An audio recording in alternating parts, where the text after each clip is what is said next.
Hello and welcome, friends, as we are here to start off an amazing year. I know it's already the month of February. January has flown by quickly, but we are here with the League of Legends NACE Starleague. I am your caster, Rich Red, here with the magnificent Space Ghost, and I can't tell you how excited I am to be here getting this first broadcast of the League of Legends underway. Yep, they've already played some of these games, these teams, but these are the first broadcasted games that we will be seeing. And we have 4 teams that have not had an L so far. So this is going to be very exciting to see where the chips fall after this.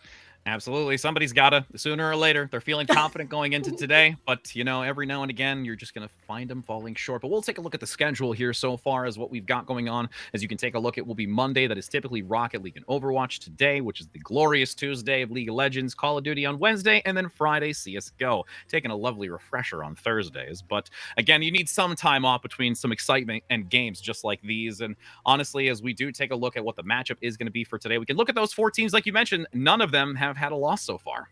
Nope, not a single one. So our first set of games, it's going to be best of 3. We've got go ahead, Rich. Help me with this name here because you were the one who actually talked to the coach. No, you're totally good. McGill University against UMass. Amherst coming up first that we do have, again, for their junior varsity teams, along with University of Wisconsin-Stout against Indiana University East. So really looking forward to seeing them. Again, the Midwest region. I live in the Midwest, so I'm looking forward to seeing Wisconsin face off against Indiana. But again, just still looking forward to all the action that we're going to have today. Salt Lake City is technically just the Midwest. I mean, in Utah, we don't necessarily even have our own accent. We're Midwest adjacent, so very close to my heart. And I'm really, really excited. These teams have been working so hard, especially, one of these teams doesn't even have any funding from their program. They're actually a club, is what they're considered under the umbrella of college esports, which is completely student-led and run. And again, they look to really focus on self-guided pathways to their success and their growth, and cannot wait to see that again coming out. That is going to be McGill University versus UMass Amherst, and having a chance to talk to them just before game to get the opportunity of knowing what they're looking to present in this first matchup. Again, best of 3, so we've got quite a bit of games possibly coming up today. And honestly, the last matches from the previous week, it was 2-0s in that sense, so not that extended 3 rounds. As we do take a look at the roster here and evaluate those individuals. Again, these players are really looking to demonstrate themselves on this broadcast and show what they have to do as, proving that their organization and their club is really worthwhile. Yeah, absolutely. And so we'll start on the side of McGill here. We've got Moel Gwen in the top lane, Incessant in the jungle, Monkey in the mid lane, Vasticious in the ADC role, and Bye-Bye, my friend, in that support role. I mean, that one's just going to be fun to say about 10 times fast in any part of these games. We're just going to shorten it, saying bye-bye, friendo. But as we do take a look at the opposing side, it is going to be UMass. We do have Cafe Cutie, Stars 15. We also do have Poke Archer, along with our rest of the mid laner, which is going to be Thomas Derp. We've got Victor Apple and Izoria. And again, we had some opportunity to talk with a few of these. And, as we mentioned, we talked a little bit first when it came to McGill, where they were looking to, really be able to prove themselves. They are a little bit more of, a newer team, even though they've been involved in CSL for quite some time. One of the quoted words that during the interview was to say that today's matches are going to be quite a fiesta of competitive play. So I'm looking forward to seeing what that actually is going to mean. Yeah, you know what? There's actually, at least casually among casters, a qualification for a fiesta. So it's 7 or more players skirmishing for longer than 30 seconds. So We'll just keep an eye out for the official fiesta. But regardless, I mean, NARAM is a famous stereotype here. And so fiesta or not, I think we can expect a fair amount of NARAM skirmishes. I mean, to be the first live match for the broadcast of the year for NACE, I mean, for League of Legends, you've got to make it a Fiesta. I mean, that's the only way you're going to leave your mark. Whether you're going to have like a really, really hard time or a really successful matchup, making it a Fiesta is the most exciting part. But yes, as we do, also want to take a look at UMass as well. I mean, UMass, they've, really, really had a lot going on. They've had some adjustment in their, role swapping. They've really looked to try and see if they can take some adjustments in their positionings. They've had a mid lane swap to support. They've had a support swap to top. There's just been a ton of different things that they're looking to really adjust, but still very meta focused in what we've seen recently, even from Academy and other collegiate. Yeah, absolutely. And I think one thing that's really great about this is that this team actually scrims. They have like a really great scrim partner as well. And so they've been able to work on those meta picks and those more professional level picks. But whether or not they are successful, we'll have to see. Hey, we already know UMass Amherst when we're talking about the meta. There's nothing more meta than that quirky ban. Well done on the side of Amherst. I mean, you're also going to see the Diana get taken out here. We've seen a lot of growing to power when it comes to synergy between a Yasuo and a Diana, being able to utilize the crowd control for the ultimate combination to completely annihilate, especially if it's going into a team fight. So not surprised that they want to eliminate that from this lineup as well because of the amount of opportunity. Though, I see this removal of the Fiora, and honestly, in the top lane too, there has been a lot of solo pressure that has come from that. It's not as often picked, but it can still be so oppressive. Yeah, and again, with the teleport changes, which have been insanely impactful for how the meta works and what stages the top lane is allowed to actually impact the map, it does allow players to have these more individualized duelists that are involved. But of course, we have Amherst going ahead to ban that Trundle as well, which is another huge pick, and also says to me that maybe we're looking at more of a tanky top. Yeah, I would agree. And the other thing too is because we've seen a lot of Xin Zhao coming out where the Trundle actually is very, very good against it. And there you are going to see it instantly picked up because that's what you don't like.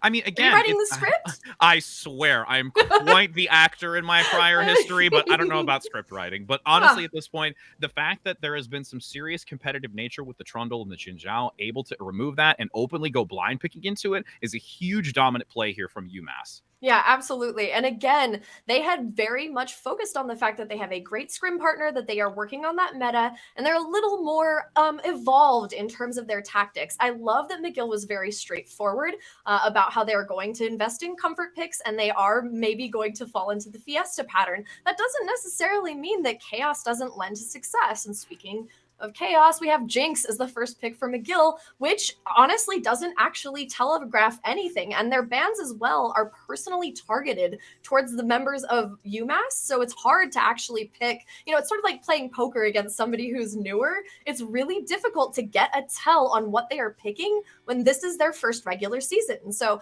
that actually aids to their ability to outdraft their opponent. So we'll have to see how UMass reacts to this. Well, and the other thing too is I just literally keep seeing Jinx's face in the dictionary next to the word chaos ever since Arcane. It really has become a thing. But that as we do reality. it really is, absolutely. And for those of you who haven't seen Arcane, you really are missing out. I know it's old already to still be saying it, but you need to watch it. But one other thing we want to keep a watch out for is this also consecutive pickup now when it comes to the Affilios. This is something that has been discussed as well by UMass. They like to take something a little bit more out of the ordinary. They've talked about kind of flexing into this to give a little bit, differentiation from what we've more typically seen, like the Caitlyn, like the Lux combination, or the Jhin and the Karma. So they're really, really expecting to play this kind of experimental game, especially because this is a best of 3 where they can have a room and a field to take on these types of risks. The ultimate thing here, especially in these games, you can tell UMass is limit testing. They're going to go with this aggressive Aphelios Lulu combo to see how well McGill University responds to an initial aggression. That's one of the only ways to test your opponent, to figure out if you can bulldoze them through the bot lane. Why not try to limit test with this Aphelios and this Lulu instead of having a safe, self-sustaining lane where you would have, that Caitlyn there as well. So I think this is really great, especially because Jinx does have to be a little bit closer, does have to walk up a little bit closer to be impactful. I do like the Nautilus as well into that. I'm just wondering how they're going to handle that with the Aphelios Lulu early aggression. That Nautilus does put a bit of a notch in their plan there. Yeah, I want to piggyback off that even further. I know we're finishing up the last couple of bands here, but the Nautilus just having the point and click crowd control, the Sejuani also having a really great lockdown in Very synergy. good. If it does come to this bottom lane, just being aggressed on, finding these rotations to that bot side of the map, and the fact that you typically see, Aphelios paired with a Thresh, somebody who can peel, somebody who can allow that Aphelios to escape, even though there are some shields and additional value that the Lulu can bring, even with the Hugify, it's that it's like, you need to just be super careful because this could just be a hard shutdown if the synergy happens between this Nautilus and Sejuani. Yeah, absolutely. You know, one thing that I also would like to focus on is that we're seeing these top bands coming out from UMass, but the Yeah. star player for McGill is not their top laner. It's actually their mid laner, Monkey, who is the one who's generally the skirmisher, the one who actually can become a hard carry. Tactically, very, very good macro as well. Knows how to do these rotations with do a lot with a little. I think is one of the things that we've been looking at here. And I think that there's nobody who does a lot more with a little than Veigar. Yeah, That is a pick that I did not expect.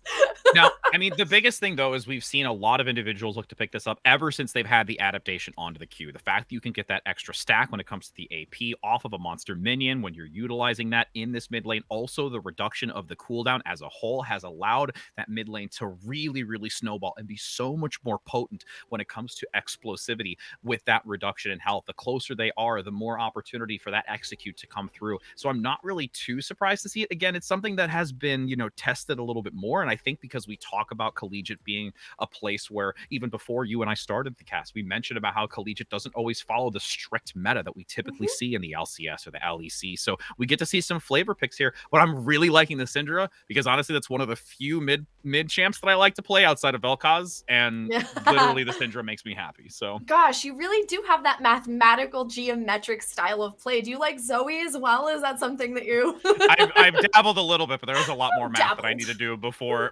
managing to calculate a way to victory in that one. Yeah, So I love that. The Cho'Gath pick is definitely interesting to me. I think that it's actually really, really I think it's going to be a difficult top side for the Cho'Gath specifically, especially because the Gragas has just been so nasty, just genuinely nasty. It's the sustain in lane that makes Gragas so disgustingly difficult to play against. So we'll have to see how this one goes. The Cho'Gath, to me, though, telegraphs a comfort pick and also a late game insurance pick. We know Veigar does have unlimited eternal scaling, and so the late game will go to McGill if it goes on for long enough. So I think UMass does a great job into this draft, picking the Aphelios that also scales wonderfully, but they have so much firepower on this end here. You lock down a combo with the Syndra, you lock down a combo with the Gragas. There's so many options, and the Lulu knockup on her ult allows some really great combo options as well. UMass is going to have to wrap this one up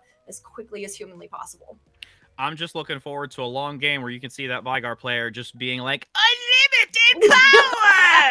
And just roaming the field. But, the other thing, too, also that I'm not going to let that guy. There's far too many of them that I'm going to do. We'll probably sprinkle those in through the game. But I appreciate it. I'm glad you do, because somebody's got to. But when it comes to, we talk about now the beefiness and the front line, I mean, you've got a Nautilus, you've got a Sejuani, you've got a Cho'Gath. You have so much just sheer health and defensive just applied pressure that it's going to take a lot here for this UMass aggression to just deplete those health values. Like, it's going to take so much to either really try and evade, to maneuver around, to find the back line, but you've got some great mobility, especially if you pick coming through with the Jinx, and it just gives that extra mobility and utility necessary. So this is going to be just a really interesting dynamic to see how these, two play it out, especially over the course of this game, so where it can get to that potential longer minute marker, and then things start to go way awry against UMass. I think that the thing that I'm most excited for about this is the team fights are going to be dynamic. We have incredible combos on both sides. So another thing to consider as well, you were talking about that beefy front line, the Sejuani, we've got the Cho'Gath as well. we're going to have to see some interesting build paths here that are adapting to the weakness of your enemy. You want to figure out what they're playing to, what their win conditions are. And on the side of McGill, they are going to need to step up to some grievous wounds here for UMass to be able to break through that. Another thing I want to illustrate as well is the win cons on the side of UMass. It's Aphelios. It's genuinely strictly Aphelios. I mean, there is possibilities, of course, for additional players to shine, but there aren't really any other carries on this team so much. I mean, Syndra, but still. Yeah. It's kind of like on that, it's like maybe kind of, could be.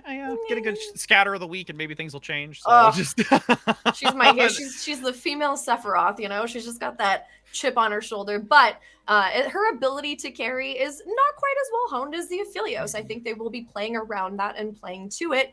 And again, I do want to set expectations that this is not UMass's preferred style of play. Generally, they do have a very safe bot lane, and they try to play to those support mid top rotations. So generally they play a weak side bot, but they are trying out this Aphelios Lulu combination. And I think that, once again, limit testing. Yep.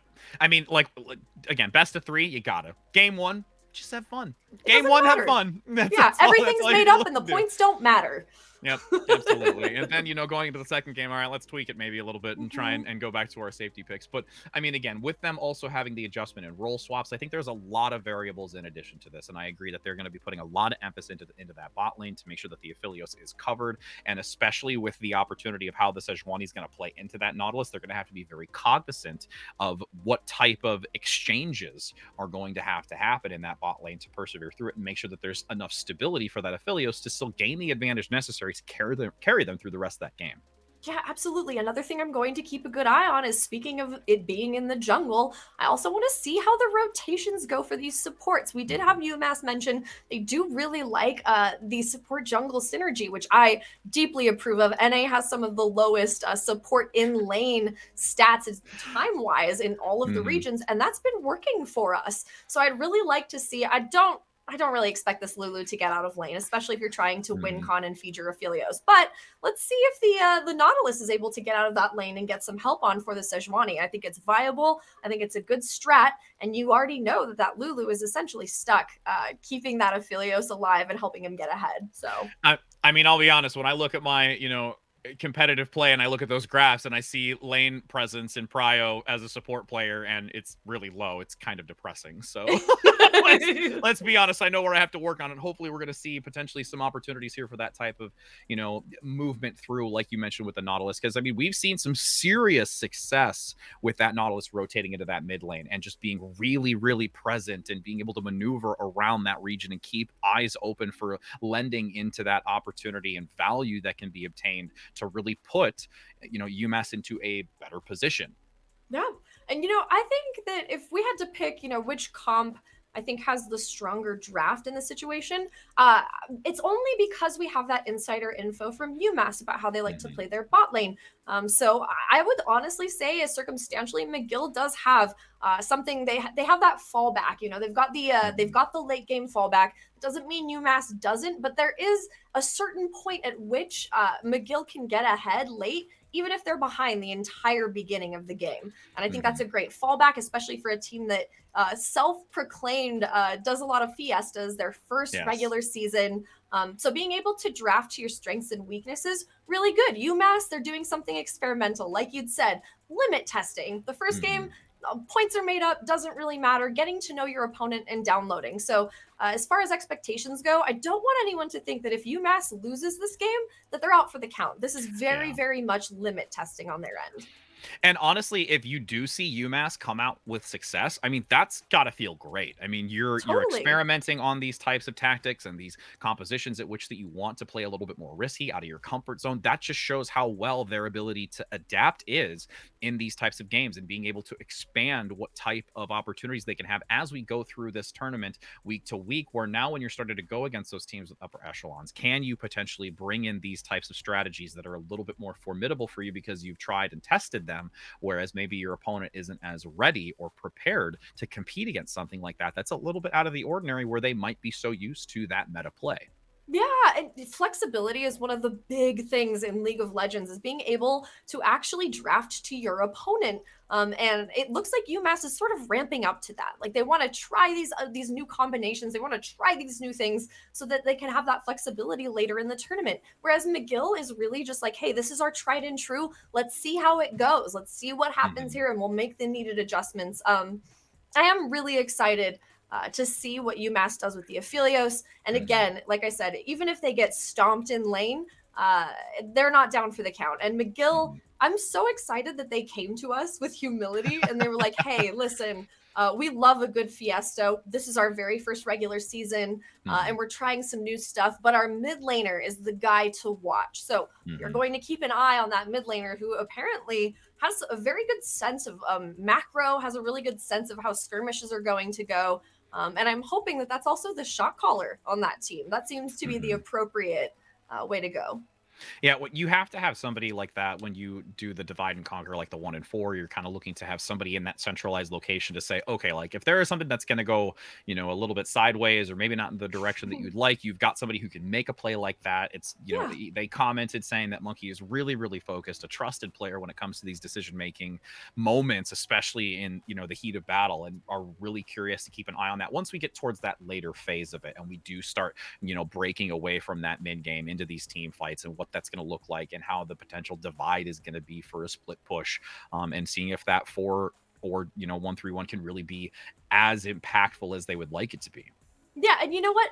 We haven't spent a lot of time talking about McGill's bot lane. Not down for the count. That Jinx and that Nautilus into the Aphelios Lulu combo, it doesn't feel amazing for UMass with the Aphelios and Lulu. So I'm actually really excited to see what their reaction is. I think that McGill also has a lot of different potentials for carries, whereas on the side of UMass, it's looking like maybe the only real way to play through is going to be that Aphelios, and telegraphing that is very obvious to McGill. So maybe McGill actually does, even though they presented themselves as the underdog, maybe they actually have a pretty good draft here.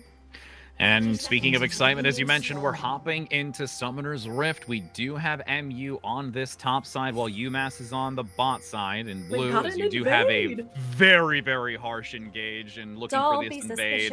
Don't be suspicious. No. Oh my gosh, this is fun. This is so much fun to watch. And I'm really, like, again, with MU versus UMass, we were talking about how UMass is kind of the more experienced team, but to see McGill going at it here and just not being suspicious, roaming through, trying to get that invade on doesn't quite work out for them. But that was pretty, to me, that signals confidence. That was pretty bold of them to do initially. So I like to see that. I mean, when you've got a CC combination like that, if you do find somebody, you are no longer for this world. At this point, over for you. I mean, it literally is. We're going to be now having let's try and get it officially in.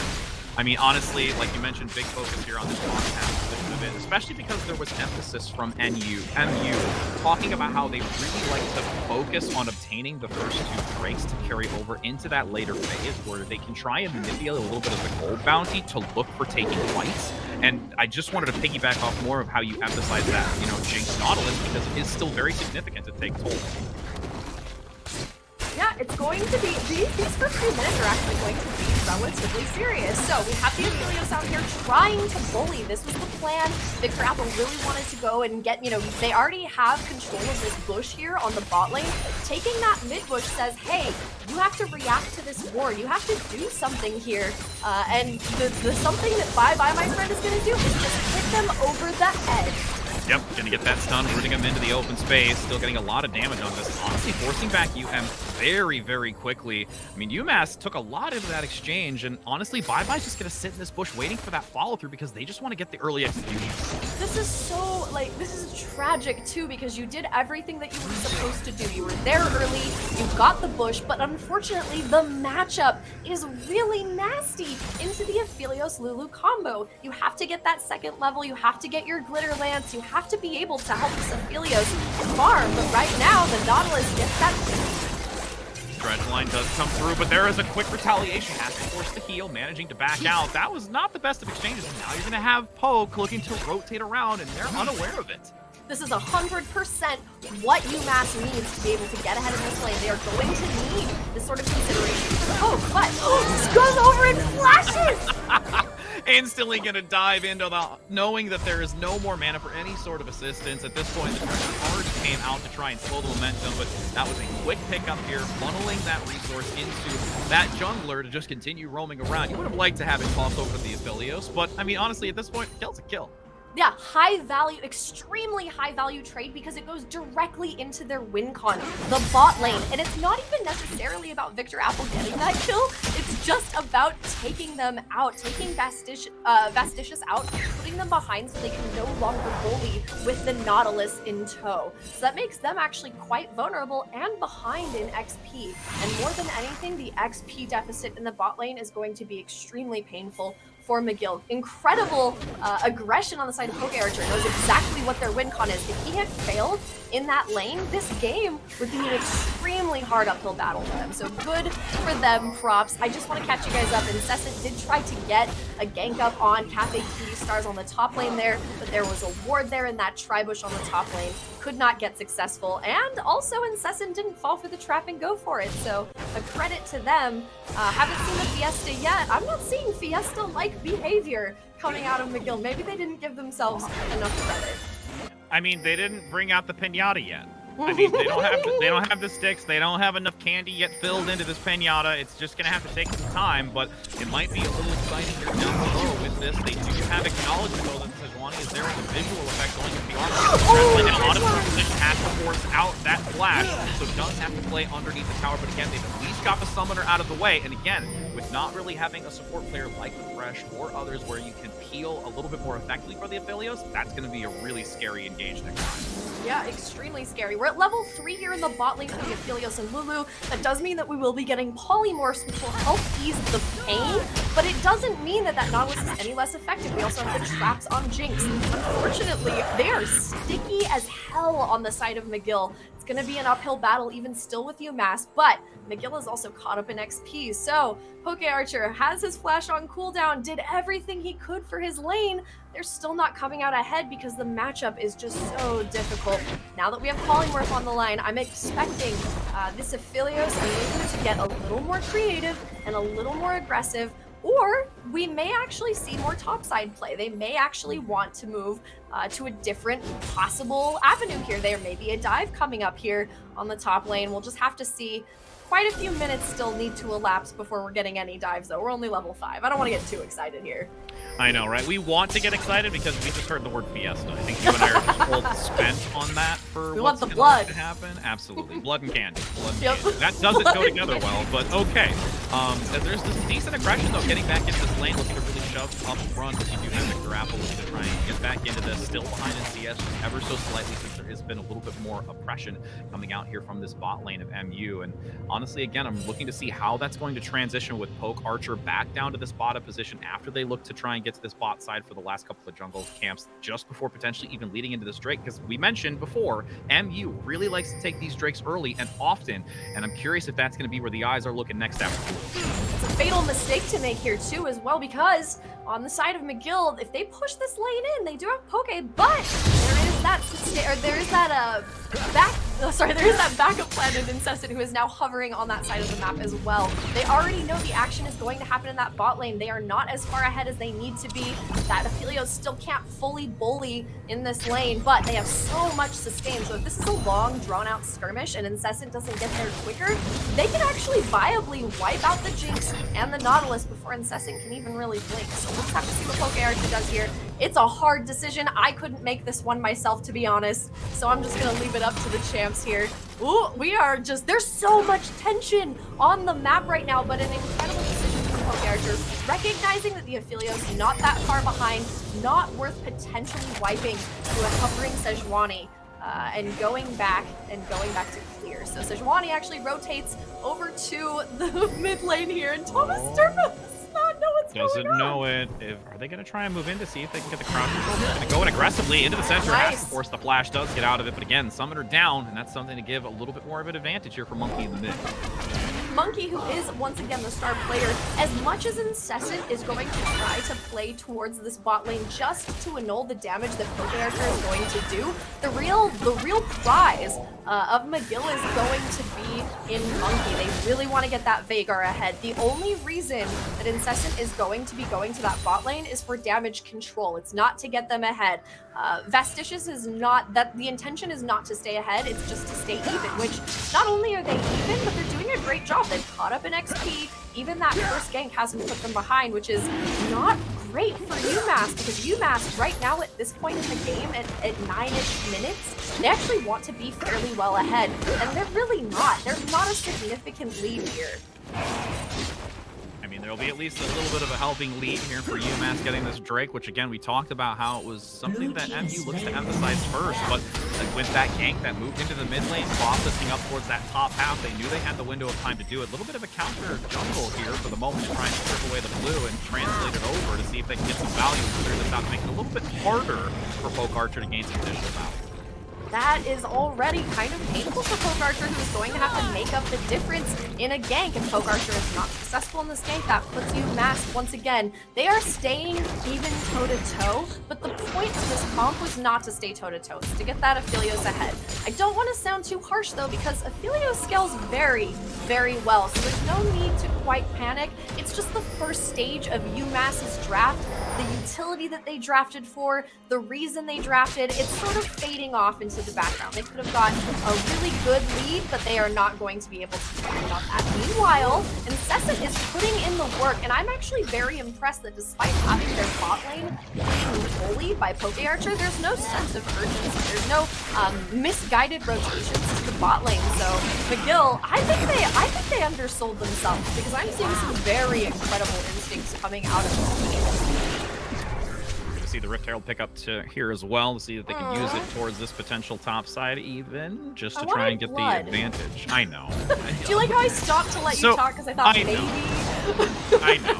It's okay. I mean, in this case, there's a big cast, have some danger moments. You have the lockdown, attempting to try and get it, ultimately comes through as well, but actually knocks the choke off underneath the turret. Doesn't manage to get an extra pick here while there's still some engagement happening in the middle. Lockdown here onto that mid power play from Monkey. See if they get the value. Goes in for the flash, and the ultimate comes out. Monkey, the player that we have been highlighting in this mid lane and what they can do, gains the value, gets the outplay, and now is up. As there's it's just gonna be, here's the fiesta starting. It's just happening all over the place. This is like the baby pinata before the big pinata. You're right, insanely impressed with your transitions here though, because everything broke out at nearly the exact same time. The only thing that didn't join the fiesta here was that bot lane, but again, we're seeing weak side bot lane here, which is actually pretty irregular considering the teleport changes that were made.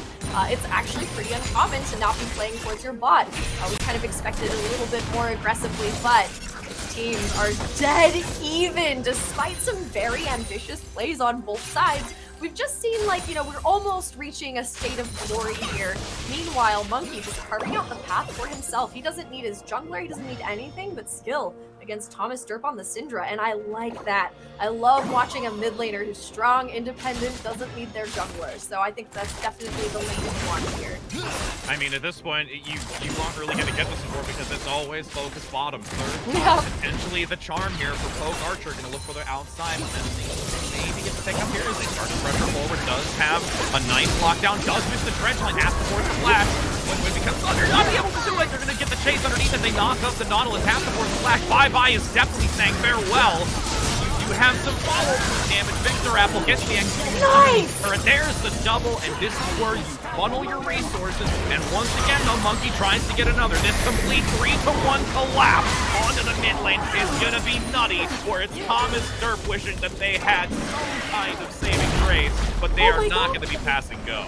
The rotations are incredible here. I am actually incredibly impressed with the field here.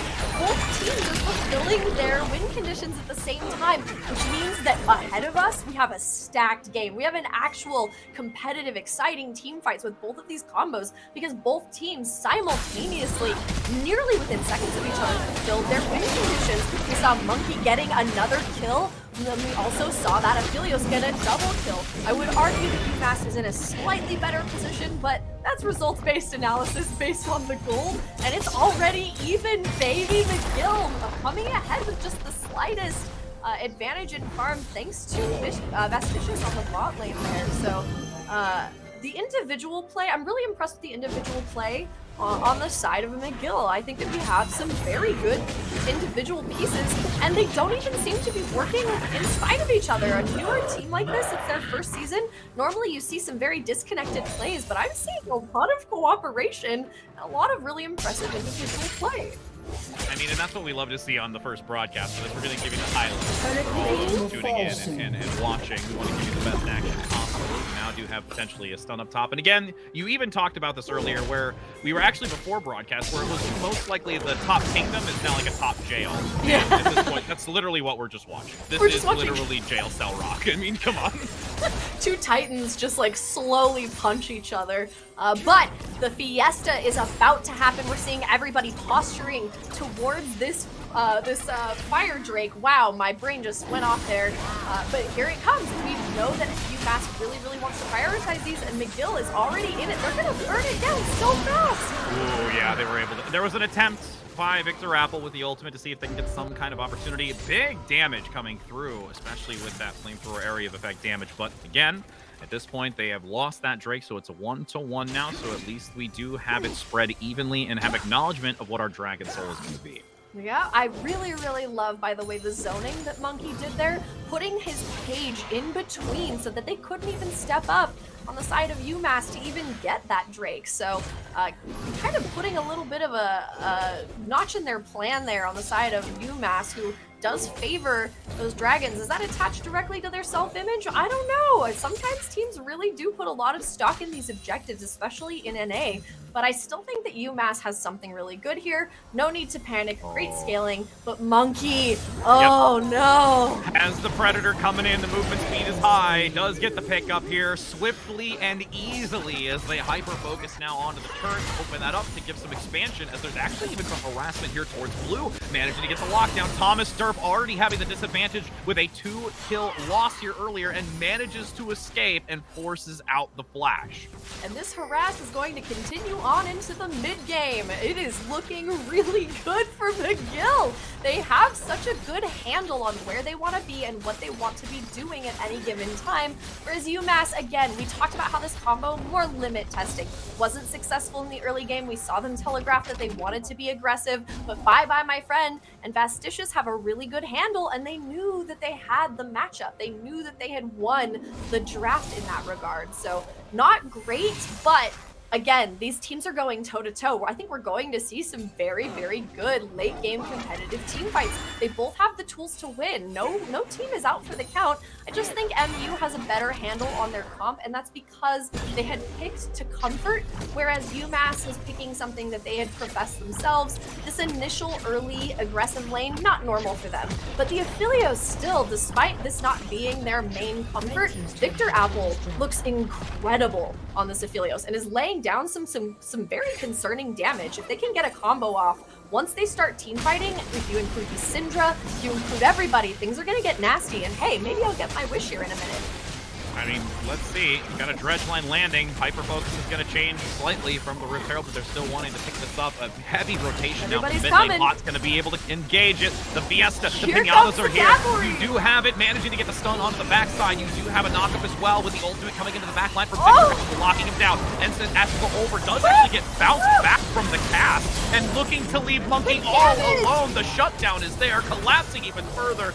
And that's going to be only a one elimination, but that was still a powerful rotation that came through by UMass. Yeah, I think I fear-mongered a little too much about the Aphelios scaling. It's fine, he's doing great. The damage that was laid there too, also fracturing McGill's composition so that they cannot pull off any combos, they can't protect Jinx, they can't protect Monkey. That's actually the sign of a team that's a little bit more experienced playing together. That's just a sign of having that really good team fight, zoning and fracturing.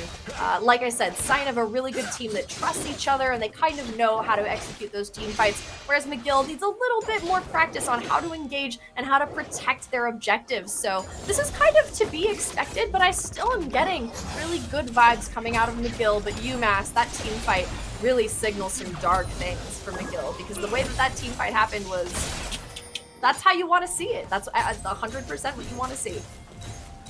There's that emphasis on that top tower, managing to open it up gives a little bit more opportunity for taking away some presence from this top lane to potentially harass elsewhere, as we do have a little bit of a swap up. You know, the Aphelios kind of looking more for a roam here to see where they can get value. And again, for those with the chaos of the fight, that Rift Herald did still go in favor of MU here, as they had gotten it earlier. So they have still a decent amount of time to opt into where they want to place this to try and get some advantage, since bot lane's pretty much almost taken, well, really both mid and bot lane outer towers are almost eliminated.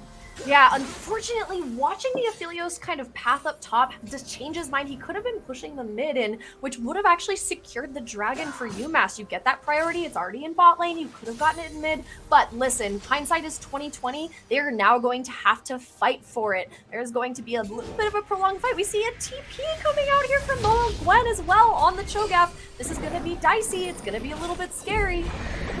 They've got at least the Rift Herald looking to take the tower. That's going to be a guaranteed stun in the back potentially, but there is this divide and conquer. Monkey left alone does get the cage assistance over the wall. Monkey's going to have to flee for their life. The baby all the way in the backside. Little gamer is going to actually be able to escape. As you do have to though, trying to re-engage. Cage comes out, as now you're going to have him push into the corner. You are not going to be long for this world. Somebody's got to give the assistance. All the while, there is explosive damage coming out. The Aphelios is just laying waste onto this re-engagement. Double kill coming through for the mid laner. Thomas managing to pick up the triple. Even though they had a rough start in the beginning, they managed to get some value in that engagement, and now they're going to opt to go back for the Drake, pick it up, and gain a 2-to-1 Drake advantage. Yep, once again, isolating Monkey, showing that they know exactly who the threat is and how they need to execute. Being able to take Monkey away from his beefy backline. You've got a Nautilus, you've got a Sejuani, you've got a Cho'Gath, and none of them can come protect you. That's a really, really sad way to watch a really great early game from McGill come out here. So I'm still got a lot of hope for McGill, but things, again, the team fight implications here for UMass are so good. They just did such an incredible job fracturing, separating any potential threats. So Fasticious, Monkey both need to kind of lock it down, farm up, get a little more XP, and try to itemize against this. Just trying to take down the gaming Yordle. Just looking for him. He's got the gauntlet of ABC and, you know, or ABXY, any of the combinations. Doesn't matter. There's something. It doesn't matter. You just need to smash him. Just smash him hard enough and in the right order. You'll eventually get some kind of power play out of it. But, you know, talking about that, we do now have that 20-minute marker where we are going to see, you know, the Baron come up, and that is going to be the next object of focus, what they're looking to try and do, especially also since we have the gates out as well from the Hex Drake. That'll give a little bit more applied pressure in different areas to get some mobility across the map more quickly. So I'm just interested to see how they're going to try and posture towards this top position. Rip Chemtech Drake, we miss you. You were not long for this world, unfortunately. We still do have that Hex Tech Drake, really and now we have a Baron posture. Is it really? I'm actually a Chemtech Drake apologist, so just keep that in mind here. UMass now knows the power of their team fight. They, again, with the limit testing, they know that MU doesn't necessarily fully have a handle on what they are supposed to do during team fights. Monkey stepping up a little too much, needs to stay behind his beefy back line, be able to do the damage to take them out. UMass in a precarious position here, gets caught by the cage. Okay, locking him in does get a lot of value on to Cafe Cutie in the backside, but all the while there's still an explosive amount of damage. Once again, Victor Apple coming in with so much area of effect damage, but that's going to be a rocket coming in to attempt to equalize. Thomas Sturp has to bail out. Monkey looking to try and round the inner side to see if they can get any more possibilities, but that's still an even 2-for-2 trade in that exchange. Mohel going for the objective, well, not objective bounties quite yet, but Mohel going for that bot lane turret as well. Left his team to be able to clean up the Baron, knowing the Baron does that little extra damage, and now they have the front line, back line, back to front, front to back, down. It looks like McGill is not going to make any of the same mistakes. They've learned from those first two team fights. That third one was actually quite slick. I'm kind of proud.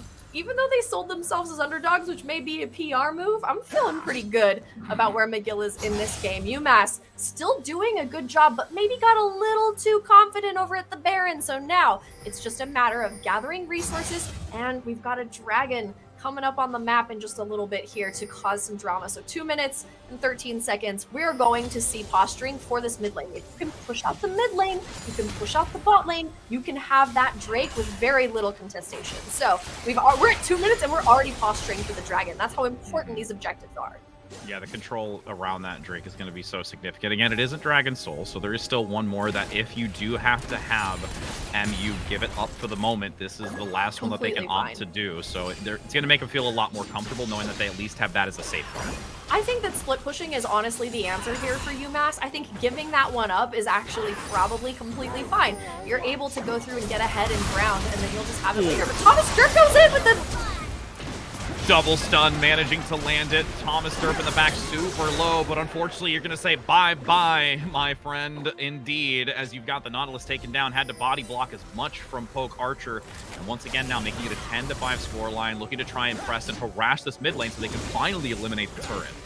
Going ahead to try to take control of this mid lane, that's a little bit chaotic and unfortunate for MU because it does mean that they can't continue this idea of split pushing, and that gets UMass to be able to regain the ground that they've lost in these lanes. So you see the Aphelios over there not only getting the recovered XP that, oh, actually the Aphelios doesn't have the recovered XP. He didn't die in the last skirmish. My bad, guys.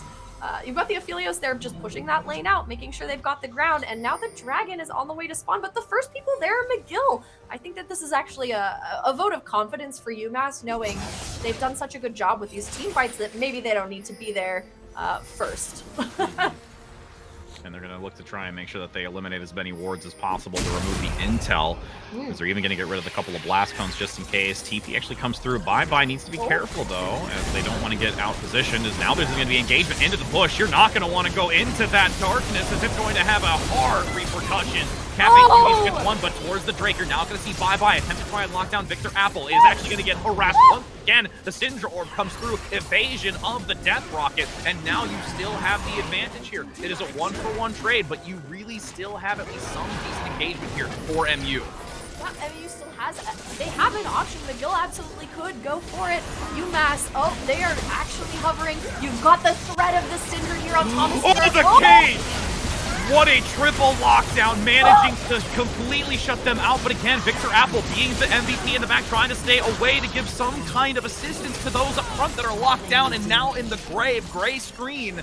And it's only going to be that sole Aphelios play back retreating and just wishing for their allies to come back online faster. Oh no, it's time for some grievous wounds here on the side of UMass. They could not fully get the damage out here. It's time for that build path to be able to take down this beefy front line. And Rich, you had highlighted this very early on. You were talking about how many options they have to play through Monkey. I almost feel like we downplayed it, but honestly, bye-bye, Incessant and Mohel, they know who their win con is. They know it's get down Mr. President for Monkey, and now they're going to have a little bit of extra oomph here if they can get this Baron down before Lulu gets over there. I think we're going to be okay. Yeah, I'm pretty sure. And Incessant's just going to be able to rotate that aggro. Monkey's just here for moral support. Just here for moral support, friends. I just wanted to let you know that I'm here. I support you in this Baron pick. Absolutely. They have the power of friendship and anime on their side, on the side of McGill. Again, to be fair, in the interview, they said that Monkey is a very focused but also trusted player, and they just, you know, it's returning it. I trust you guys to get it, and I just want to be here to hold your hand. That's friendship's so pure. I love the way that McGill has been playing this. It's been a little bit Fiesta-y. It's been a little chaotic. I've had trouble, you know, projecting exactly what they're going to do, but in that way, there's like kind of a fun meminess to the way that they are running their game right now. It's actually kind of, it's fun. UMass is trying to do this very meta, you know, controlled level of play that, you know, NA used to excel at, this slow push. They're controlling their objectives, and MU is kind of going for the chaotic LPL. We just want some blood style. And it's nice to see these two contrasting styles going head to head and keeping up with each other. That's the other thing. This game is remarkably close. And again, UMass does have a clutch team fight and has proved that as long as they can have the right kind of terrain, they can pull ahead. So UMass not down for the count. We're not calling any game. Both teams are just fighting over resources with UMass coming out a little bit below. Again, just trying to see if they can find a cheeky stun over the wall, just being like, I'm just gonna get some value here, friends. We're seeing a little bit of a cluster here on the bot lane as they try to get more and more ground, but UMass is actually being pushed in to their base. This is actually not a very good sign. You can see MU just slowly, McGill, they're just coming in, they're warding, and they're pushing UMass back, which doesn't give a lot of options for UMass. They've lost access to their jungle as well. You're going to see some decent chunking happening here. Does look to try and get the opportunity for a root as well, but there's no one to follow through on it, and Victor Apple not yet confident to take that hard engagement to follow up. You have this mid lane being cracked open. There's the inhibitor down, so that's going to give a lot more value with that extra push from those super minions, and really going to now start to change focus and where they want to go. And honestly, this is going to be a top tower eliminated here too. Just soak a turret for fun. Okay, we get that you're a giant at this point. No. I feel like Mohel should have been dancing there. Like, I feel like that should have been Agreed. Right? Like, we should have received some sort of entertainment from that situation. We know how big you are. The thing here moving forward is that UMass does need to find picks. They need to be able to get Monkey vulnerable without the protection of this huge team. So we do want to see some Grievous Wounds items coming out here just so that they can actually reach head-to-head on their fights. But UMass not necessarily fully adapting quite as quickly because they've lost access to their jungle. They've lost access to the resources, and now they're trying to catch up right now. We do see them moving towards this dragon here. It's up in 1 minute and 4 seconds, and this is where UMass can find success, but it does depend on nobody getting chunked out and also stopping this Cho'Gath from continuing to push ground. I mean, and even look at the vision control here coming out from NU on this bot side. Really, it's only where that one vision ward is, but it's going to be quickly removed here, and that's just going to be an easy opportunity to have full knowledge of where this engagement's going to come from as we pan out to see the larger spectrum of this. And again, looking to see if they can get a little bit of chip damage already onto Poke to dwindle their health value, but this is going to be really challenging for UMass. Really challenging, and they all need to be on the exact same page. If somebody does get caught out here, that's the end for UMass. They are extremely vulnerable. They've got their top lane pushing in here, and they've got the rest of their lanes pushing in, and they don't have the same amount of towers either. It's super unfortunate position for UMass. We'll see if they can clutch it out here. Oh, nope, big caught out. stun. You were there, and then you were gone. I hope you've got a big enough cast to drink your way through that one, but I mean, goodness, you're going to see them on 5 versus 4, attempting to try and push up this Drake, already looking to start it to pull it out from the caverns, to see if they can potentially just easily take this bye-bye. Going to look for that potential engagement just with the blast one over top. A little bit of, again, poke from Thomas Durf. The cage just comes outside. Nobody managed to get locked down like previously. Can't even get it. And now, here's the repercussions. They take the step forward. Poke is actually able to knock them back, and now they're going to find themselves with the third Drake, and the next one that comes up is their Dragon Soul.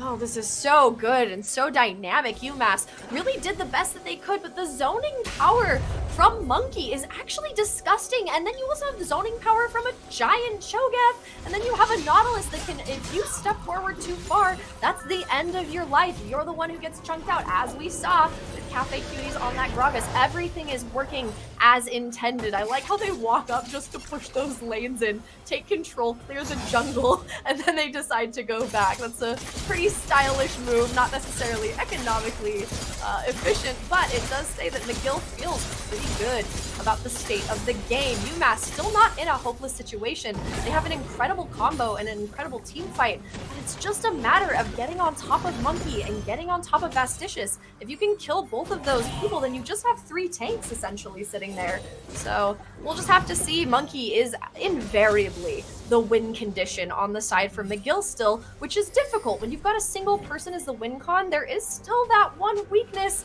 but not so weak when you're surrounded by 3 beefcakes here. So we've got some vision over on Baron. They're trying to get control of the top side of the map on the side of McGill, trying to just sort of once again lock them out of their jungle and slowly sap them of resources. They're just slowly denying them this blue buff, slowly denying them the ability, and the only avenue for their jungler is to be in the mid lane here. You see Xin Zhao trying to clear up super minions just to get a little bit of XP, a little bit of gold, because has since been starved by McGill, they're just out for revenge now. It's kind of petty almost, you know? Yeah, it's like just they have like families. Oh, they're actually going to dive in very aggressively. This could be extremely dangerous. Does have to pop the ultimate, diving into the back. A lot of damage up front, managing to dwindle the health values of the Sejuani, trying to force them back. Bye-bye has to fail. This exchange back and forth actually still leading in favor of MU. The triple kill comes out. The Jinx in the back line able to eliminate it. Does go down, but the damage has already been done. The root there after the dredge line to completely shut it down. And you've got a Lulu hoping that she's got some tea waiting at home back at that one. I know, just with a sliver of health there, she escapes. Izoria, this is the player, no, Victor Apple is the player who actually plays with a trackpad, which, by the way, look at them, 3, 1, and 6. This is the person who's doing their best to throw their teammates on their back and carry them through. Honestly, UMass, even though this game, it's starting to look like a foregone conclusion, UMass still, like, these are not stats to be ashamed of. This loss was very much something to be proud of. And again, we had mentioned that UMass not quite comfortable with this style of play. This was experimental to see what McGill knows about the game and how they play it. So UMass, even if they do lose this one, they're still looking pretty according to them. So we'll just have to see how that goes. One good team fight on the side of UMass actually could put them back in the game. It's just a matter of pulling off those combos. We saw Lulu didn't get any of those knockups up. We saw that the Xin Zhao was made to help them escape. I mean, honestly, they weren't even able to get Victor Apple in there to lay down any damage. So it's just a matter of either catching somebody out on the side of McGill or going for this Baron here. So we'll have to see. Yeah, I'd really like to see the Crescent Guard get a little bit more value. I feel like it's been a little lackluster the last couple of attempts here. Ooh, they're actually going to go in for this. Depth charge comes through, managing to get the stun onto the back, but evaded. Rocket comes in as well. There is a nice... Cuties coming in from behind. Might get caught out once again. The team has started to back off. That is unfortunate. The Xin Zhao. Ugh. Not great communication.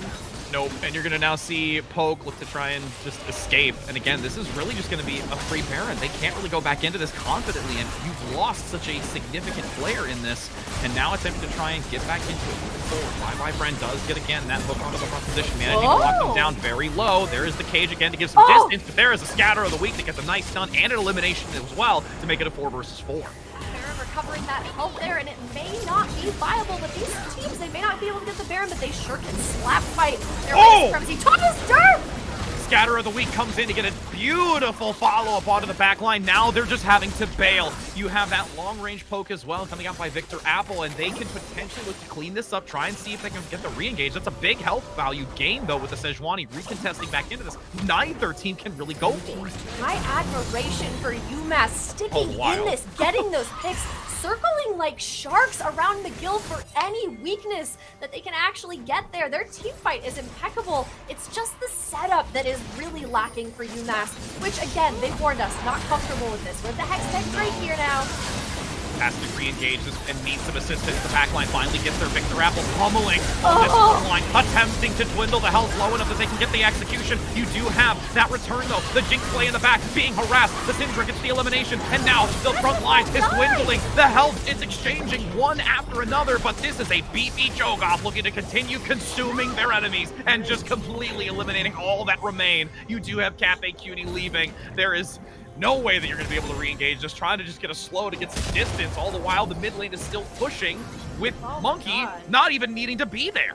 Doesn't even care. Monkey immediately goes for the winning play here. Wants to get one of these in. Oh, wants to get the last turret here for the Nexus. And Cafe Cutie's trying to do everything he can to stop this. But Monkey's instincts. This is what we were told. A trusted player with some very stylish ideas and a great idea of macro. If I had to say anything, Rich, it is that Monkey won this game for McGill. Yes, the pieces were there, but it is the macro, the sense of the way that the game works and the ebb and flow that really actually did it for me here. Monkey, that's a player that you can trust. Follow you into hell, honestly. The question is, which gate? Is more of the question. That is true. But honestly, and again, towards the end of it, that long extended fight where it was back and forth between that was also just really brilliantly done by MU, and because they were able to allow those super minions in the mid lane to continue harassing, getting the initial tower, dwindling the health value of the second. So once they took that fight, again, it was still in favor of McGill regardless over by Drake, but whether that fight did go in their favor or not, I could still honestly see the pressure that was coming through by Monkey could just allow it to get the second turret and still snowball into a more favorable future. So it was really only a matter of time. It was just the Python continuing to just become tighter and tighter around their prey, and to the point of where at this point there was nowhere to go.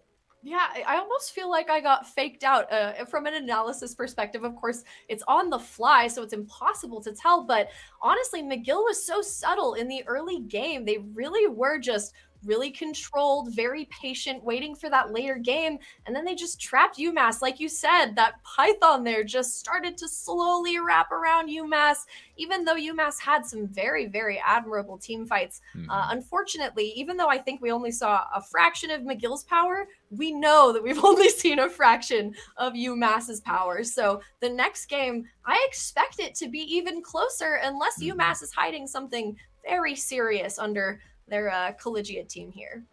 We'll be able to start seeing the true power levels here shortly, but we'll be heading to a brief break, so don't go anywhere, friends, because we're interested to see exactly how high that power goes.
Hello and welcome back, friends. The first game has been quite an exciting one. We've seen some unique experimental selections in our bot lane for one side that unfortunately didn't pay off. Were the attempts to get themselves to a position of dominance, but unfortunately they were outmatched by a beefy front line and quite the yordle. I'm Rich Rat here with Space Ghost, and honestly, I'm looking forward to this next match, or next Summoner's Rift, to see exactly how things are going to play out, especially with UMass starting to take off the weighted garments and come out with full power. If for those of you I know, I'm a really, really big Dragon Ball. Listen, Naruto references always welcome on my broadcast. Always welcome on my broadcast. Absolutely. Yeah, I'm But so excited. It's been cinematic, hasn't it? I love Mhm. the way you summed it up, that like we saw one team trying to experiment and the other one just going at it. So good. The next game's going to answer a lot of questions for us as well. Absolutely. And before we manage to get to talk a little bit more into that, we also do have to give a major shout out here to Mavix, one of our amazing sponsors. Mavix chairs are designed with gaming in mind, locking wheels to keep you in place, cooling and breathable fabric to keep your body and your butt quite dry. That's always a nice little addition. With deep recline, along with allowing your body to go super far back, which I know myself, I probably find myself to exhaustion playing games, so I will fall asleep, which is fantastic. But most importantly, ergonomics. Let's be honest. Our chairs put you in a proper ergonomic position that helps you increase blood flow and reduce stress. And in this case, honestly, I'd be a person that probably has better breathing when I cast if I was in a chair like that. So let's be real, because I'm slumped over and it's not ergonomically helping me as we're going to hop in. And wow, it feels almost a little bit deja vu here, starting off with these couple of bands. Yeah, this is actually so funny because it's literally almost the exact same bands that we saw on the last one. I do expect the draft to look different. We do have assurance from UMass Amherst that this was more of an experimental. They very much generally play a sort of I hate using the term weak side because it's not a credit to a player's ability to survive in that bot lane and not have any resources. You're sort of on your island in the bot lane. So they are playing a quote unquote weak side generally for UMass, but in the last one they attempted to play an aggressive Aphelios Lulu, but were subsequently outdrafted by McGill with this they had a Nautilus Jinx bot and it looked really good. McGill did not let UMass Amherst bully them at all with the Aphelios Lulu in the early game, and it just continued on. They just kept throwing wrenches into UMass's plan. Throwing wrenches indeed, and hopefully they're ready to duck, dodge, dive, and dip of any of the sorts. Goodness, I'd hate to have wrenches thrown at me. But as we can take a look at a little bit of a wrench, they're actually going to eliminate the Vigar here. So they will eliminate what was something that was very valuable to this mid laner monkey. We're actually going to see Trundle work their way in, which was the original band selection coming in from this previous game. Yeah, I wonder if this is a play towards, potential one tricks, or that maybe UMass Amherst believes that there are one tricks available here. Maybe McGill believes that the jungler on the side of UMass who was playing Xin Zhao was not necessarily. Oh, here we go. We got the Trundle Xin Zhao. I don't necessarily feel like the matchup there is great, but at this level of play, the collegiate level of play where we aren't, we haven't studied these players deeply and we haven't looked into their stats and we haven't watched every game that they've played. Matchups are relatively negligible at the end of the day. It was really meaningful for that bot lane, but for the most part, especially on like the jungle level, it really comes down to their knowledge and level of comfort with team fights. So I think Xin Zhao for UMass, regardless of how it looks into that Trundle, still a great pick. We're going to actually see the Jaina come in here so that they can have that as, an extra addition. We've seen a little bit of usage of this. It's brought a little bit more into focus ever since the patch notes. But if we take a look on the opposing side, I see a Sona, and you mentioned yourself that you are quite the Sona support player. And I just was hoping that there was a subtle grin on your face to be like, yeah, Sona. There was. It's funny because I switch off roles every season to help with my casting. So last season, I didn't play at all. I played 22 games, but the season before that, I was a jungler. But this season, I'm going for, we're just laying back. We're playing the support.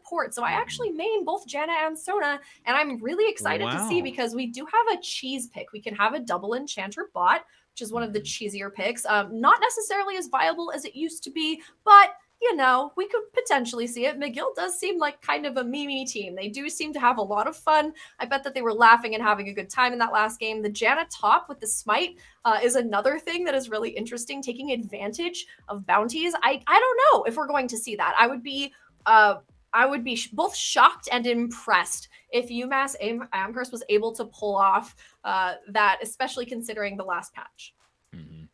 And as we do take a look at the remaining bands that come through, we did have the Vex and Gwen. Again, Gwen has been a huge pickup in a lot of top lane presence. She has been very dominant and can really snowball if there's early advantages, so not surprised to see that eliminated. Akshan, I've seen a little bit of more focus in removing just because of the value that it can bring in the top lane. It can be a little oppressive, and it can be something that, is a little bit more of a comfort stylistic pick. But as I say... What is going on with this draft? A Heimerdinger. All right, so let's be real. Are we gonna get a dinger with a zinger right now? So I don't know. I mean, if that actually gets locked in here, it's gonna be locked in actually. So, that's an interesting one. We talk about collegiate not really being into the meta, seeing things that aren't really usual. That's one of them. This is fun. I also main Heimerdinger. That's also a champ that I'm Wow, there intimately is just a familiar with. lot of experience that you have. Well, let me just pull it together here. I love champs with high mobility. So you've got Janna, you've got Sona, and Heimerdinger also gets a speed bonus when he is in range of his turrets. So huge fan of just scampering around. That's one of my favorite things about this game. And I think that if UMass Amherst actually does draft, oh my gosh, there's so many possibilities with these combos, especially because it's uncommon to see Heimerdinger right now. The Jhin, obviously, we see a lot of Jhin with like a tankier support. Yeah. And if they pick support here, I'm probably gonna scream. So production, just get yourself ready. I'm just kidding. I'm not gonna scream. This is crazy. Oh, this I is was wild. having my finger hovered over mute for a hot second. So right? I listen very closely. I listen very closely. This is such an interesting combination here. So we've got who I assume is oh my gosh, what is going on right now? So are we getting a Heimerdinger top? No, we're getting Heimer. No, Heimer. Oh no. So for all of those at home that have your dice Right. or your D20 or whatever, I'm going to say, I mean, I know it's going to seem ridiculous to say D20. I mean, you could divide that by 5. So technically it works mathematically versus having a 6 dice. I'm not going to go mathematician on you, but apparently I am. So you can literally just be like, roll the dice and see where it's going to go. What do you think? Let's say it in chat. Say it in chat right now. Who thinks that who's going where people are going? Absolutely, we'd love. Okay, I'm gonna say what I think. I think we're getting Orianna mid. I think we're getting Heimerdinger top, and I think we're getting Janna support with the Jhin. So the Heimerdinger is actually Aatrox, so that's gonna be top. Okay, so I was right. Cool. All right. So not bad. the players literally want to debate not only you at home. But us here on the cast. So yes, that is an Aatrox. And again, now when we talk about the Aatrox going into the Trundle, that's definitely going to be, I think, more of an interesting matchup between the two and how that's going to play out, especially with what, might be just honestly an exchange I feel that would lead a little bit more in favor personally of the Trundle. But again, with how these two play, it's going to be interesting just because of how the siphoning works from, the Trundle looking for an opportunity, taking away some of that AD aggression and how it's going to be able to utilize in that top island, really. Yeah, honestly, I don't think that either champ has necessarily an edge. You're right. Aatrox has a little bit more sustain, but Trundle is also horribly unhinged and extremely useful for ganks. It's, you remember when that pillar actually used to be like feces? Do you remember that? That was really funny to me. That was... but they changed that. I mean, I'm pretty sure that was probably the best direction that they could have gone for any kind of content. Absolutely. 110%. Yeah. But that matchup is extremely uncommon. There's so many other options. Aatrox must be a comfort pick. Be a comfort pick because there's so many other options into Trundle. Teemo, I'm just kidding, everybody, that's not real. But there's so many options into Trundle, and Aatrox is a little bit, this matchup is based entirely up on skill. For these two top laners, it's also based on rotations from their junglers, so we'll have to see how that goes. I don't know. This is really interesting to me. I'm excited to see the Janna Jhin, if that's what actually ends up going through. I don't know, I'll cry if like there's some Aatrox support. Please don't make me analyze that. Like, let's just, I'm begging if we wanted to talk about having to flex, I mean, what better way to do it in collegiate? I mean, it's go big or go home. So yeah, I didn't see the summoner spells on the Janna, so I still feel a little insecure. Like, I'm just a little bit suspicious on what we're gonna look at. Again, roll that dice at home, friends. I definitely don't have my D20 near me, and that's unfortunate. I always need to have that near, but that's a topic for another time. But yes, like looking into this again with McGill at this point, already taking the advantage, seeing a little bit of a unique selection when we take a look here at UMass, bringing in, that Aatrox, the Orianna, the Janna. I'm going to look just kind of overarching where, I mean, there's still a lot of opportunity. If there is that chance of getting, the ulti from Orianna on top of the Jhin Zhao, getting that hard engagement, a giant pull into the center, you do have so much value that can come through from that. There is a lot of crowd control as well that can still be worked with a tornado, along with also just, the slows and mobilities from the Orianna. So I'm really going to be curious to see how they kind of go into this. But on the reverse side, J4, you're just going to go ham. You're going to lock them down to the best of your ability and just survive as long as possible. Yep, that's the name of the game. Another thing I'm really concerned about, you'd mentioned, you've got the Orianna combos on the side of UMass. It seems to me, and I had said this before, it's kind of fun when you play against, newer poker player, they don't necessarily know the quote unquote meta, they don't behave the way that you expect them to, beginner's luck. It feels like McGill kind of has that. UMass is trying to play LCS academy and amateur level games. They're trying to play with this structure in mind, with these combos in mind. And McGill just refuses to draft into any sort of matching or, like even any sort of like conflicting combination. They're just pulling stuff out of like, if we're actually looking at a Tristana Sona bot lane, then you're looking at a rotating Sona because Tristana is extremely independent. And that is something that only I do, which is unhinged in my opinion. So if McGill ends up pulling out that combo, that's nutty. If they put Sona in mid lane, if they put Seraphine in mid lane, McGill is chaotic. And I think it's so fun to watch because, you can tell that team is probably having a lot of fun playing. They have a lot of trust in Monkey, who, if he is on that Seraphine, will be able to just decimate UMass's ability to pull off those combos. So McGill is looking good, but it's still results-based analysis. I still think that UMass having that good, reliable combination at that higher meta level, it's to be seen whether or not McGill actually will be able to outfox that, because these meta combos do exist for a reason, but it's not always because they are better. It's because they are the best pick into what the contrasting meta is. So if McGill is not picking into meta, is UMass's effectiveness actually going to continue? Yeah, I almost want to say it's a little bit of a finesse coming out from McGill. Just like, just having that like that style and that swagger, saying, we're just gonna do what we want. We got a little bit of a swagger in our step. So going into this game, I don't know, I really just wanted to throw that in there. But the question is any of them actually capable of dancing with some swagger? But we'll be seeing it in game hopefully very soon as I know, dance right? Battle from Rich. Gotta throw it on Twitter. Just do it. Not at us. At us with your own dance footage. Do that. Please. There you go, chat. Yep, absolutely. Show us your foot jive and your sea walk and anything else that. I mean, let's be honest. I mean, come on. It's literally just this and you walk. I mean, I'm kidding. I used to break dance, so let's not talk about it. Oh my gosh. He's a man of many talents. Back in my youth, I feel like I'm an old guy now, but back when I had equilibrium and like I was able to like. Yeah, no, not any longer. Those are the good old days. Back in our college years. Yeah, back in our good old college try, where all of these individuals are. But yes, going into this, again, this is a match point, best of 3. So McGill University has an opportunity of being able to continue their win streak so far, because again, this is the first time, as we mentioned at the top of the broadcast, the opportunity that one of these teams is going to take a loss for, the first segment of this tournament. I mean, it's week 2. We had week 1. All 4 of these teams today have been feeling, pretty good going into this. Some have had more convincing games. Some have had a little bit more, arduous ones. And this one, could be another arduous one if we do get into that third round of Summoner's Rift. But I mean, UMass does have at least some decent opportunities to show and reflect on what this previous map had for them to now try and be able to refocus in what they actually want to obtain going into this next one.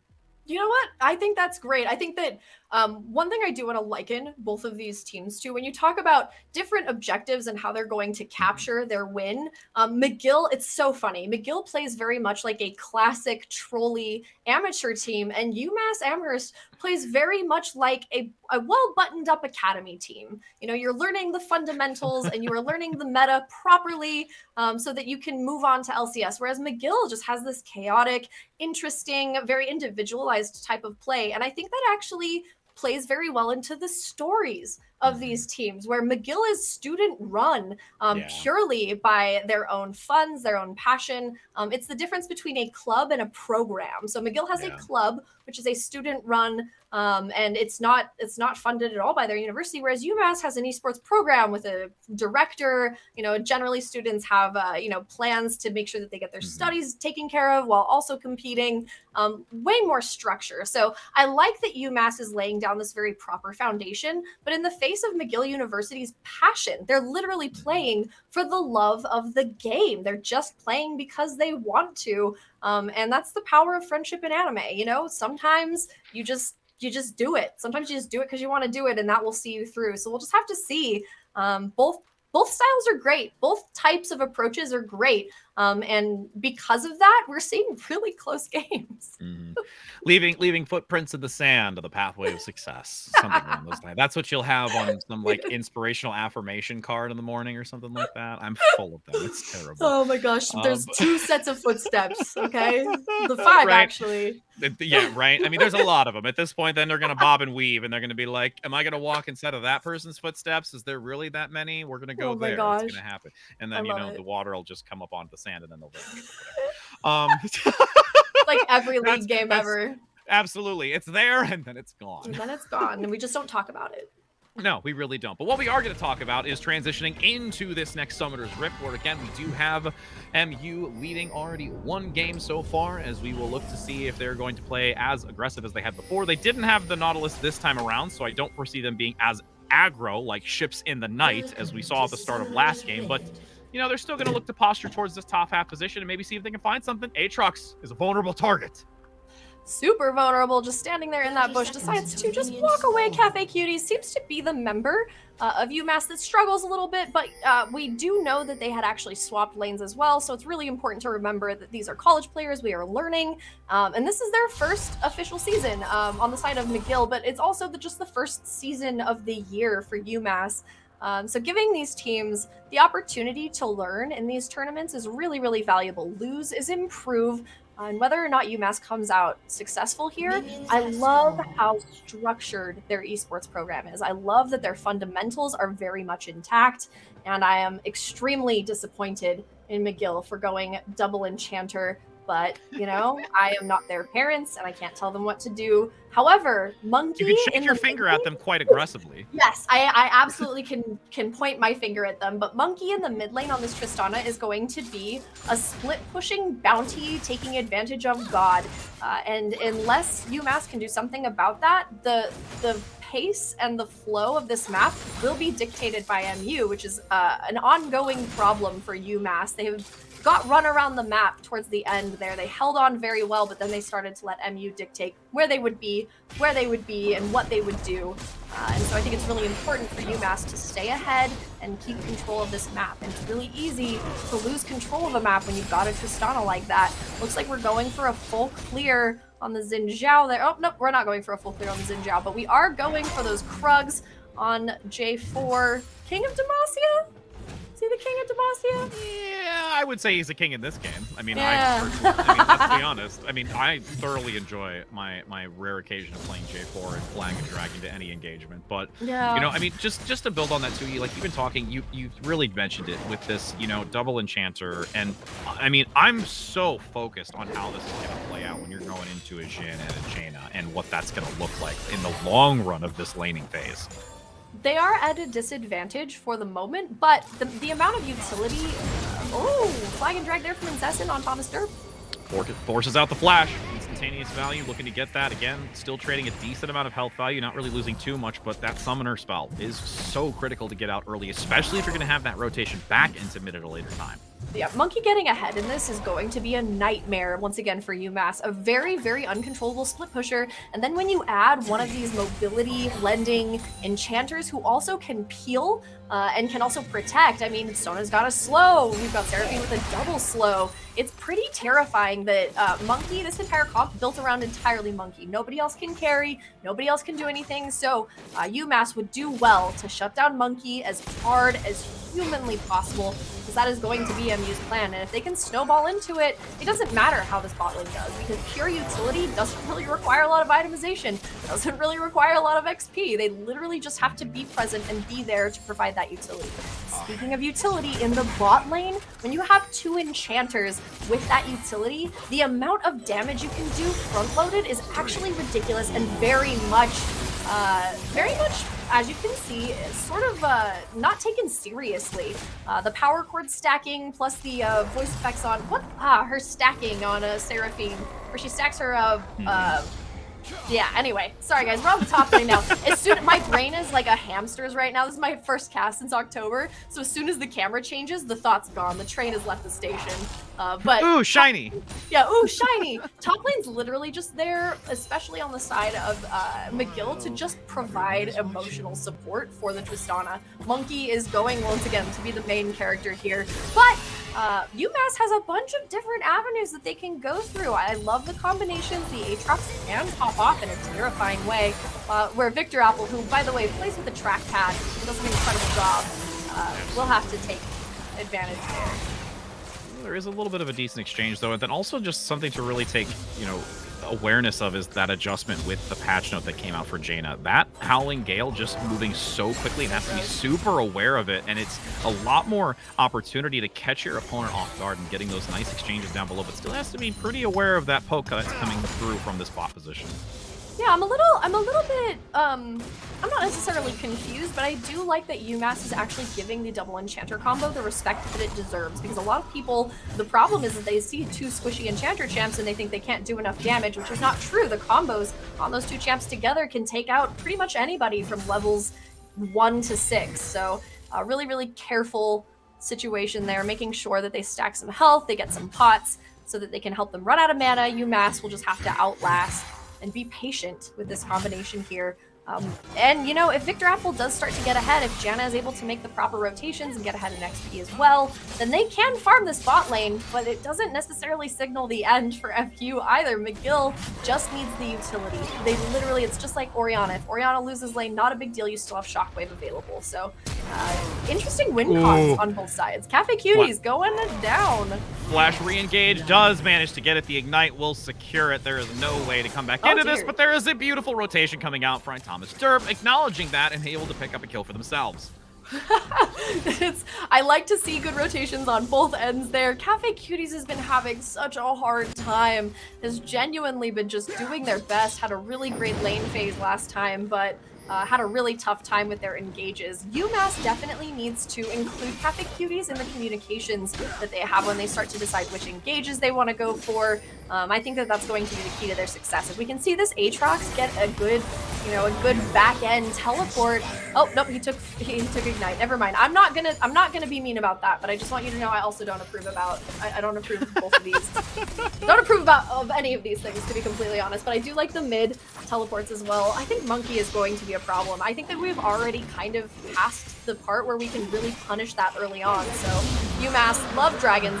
It's the NA's favorite Instagram dragon. We want it. It doesn't matter. We'll die for the scuttle in the process. UMass really likes dragons. I mean, I love crab legs. I mean, I would not be surprised that scuttle legs are just as tasty. That's going in another direction. Fried? But well, yeah, absolutely. Fried? Really? I didn't expect that one. It's okay. Every now and again, you just throw a curveball. You just gotta take heed of it. You have to take inventory. But taking inventory, at least when it comes to players, there's 4 versus 2 here in this bottom position. Looking to collapse underneath the tower. Does have the ultimate, pulling it into that close positioning. If there's a TP coming through, but it's going to be far too late. There's going to be a pickup easily onto 1. And now you're going to see a rotation. Monkey actually comes in pretty quickly over top. Thomas Derp has to back out, and there's enough reinforcements here coming in by Azoria, especially with that Glacial Augment to put the slow out. There's no ability for Monkey to get any kind of value in this. No value at all, and honestly, some seriously lost XP, and your TP is going to be down. I think that one of the things here, this is actually maybe potentially, I don't want to speak for the players, but a critical mistake on the side of UMass is diving this delicious looking enchanter bot, which once again, like I said, doesn't need heavy itemization, doesn't need to have heavy XP, just needs to be available when Monkey starts to scale. The important thing here is to shut down Monkey. Monkey needs to be shut down. Don't fall into the trap of being like, oh, we can turret dive these 2 enchanters, because at the end of the day, the biggest threat to your composition is the split pushing coming out of Monkey. The only mobile champ you have is Janna, and what is she going to do against Tristana by herself except die? So really, really important that we keep an eye on Monkey.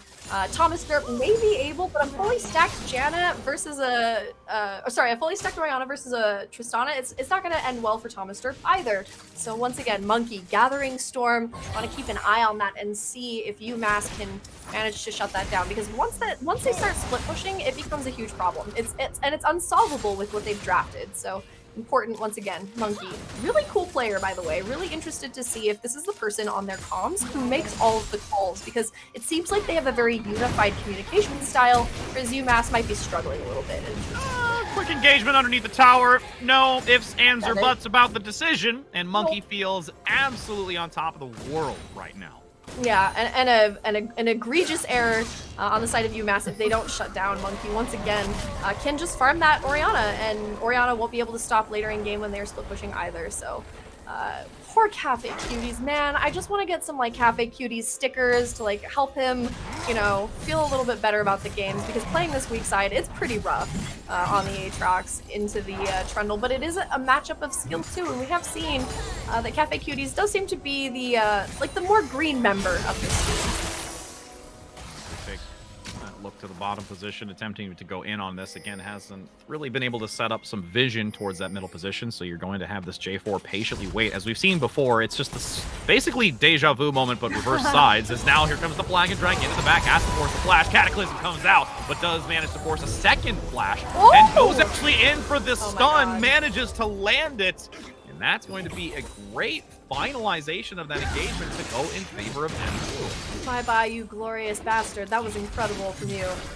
Meanwhile, we have, for every action, there is a reaction, and we have the reaction getting the Rift Herald from Poke Archer, who does such a great job. By the way, Poke Archer, their ability to not make choices in the heat of indecision or feeling pressured to go somewhere or do something that's not necessarily efficient is really impressive. Poke Archer's instincts here are really, really impressive.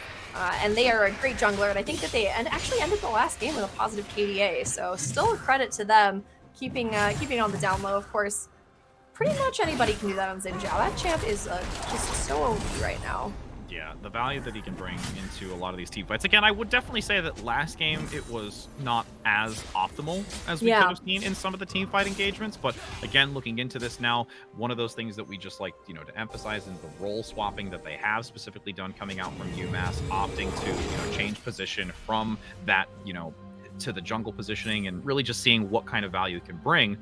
As we do take a look at towards that bottom position, you're going to have also that Drake coming up in just a few seconds. So there's going to be a lot of emphasis there to see if they can get the second one for UMass. Yep, we're rotating mid. Mid is the key to locking down those dragons. So it looked like we had a little bit of a walkover. We're putting some vision out as well, hoping to get set up for it and push out mid a little bit with Janna actually rotating down to match Jarvan and provide some support here. It doesn't look like they are keeping up the tempo though.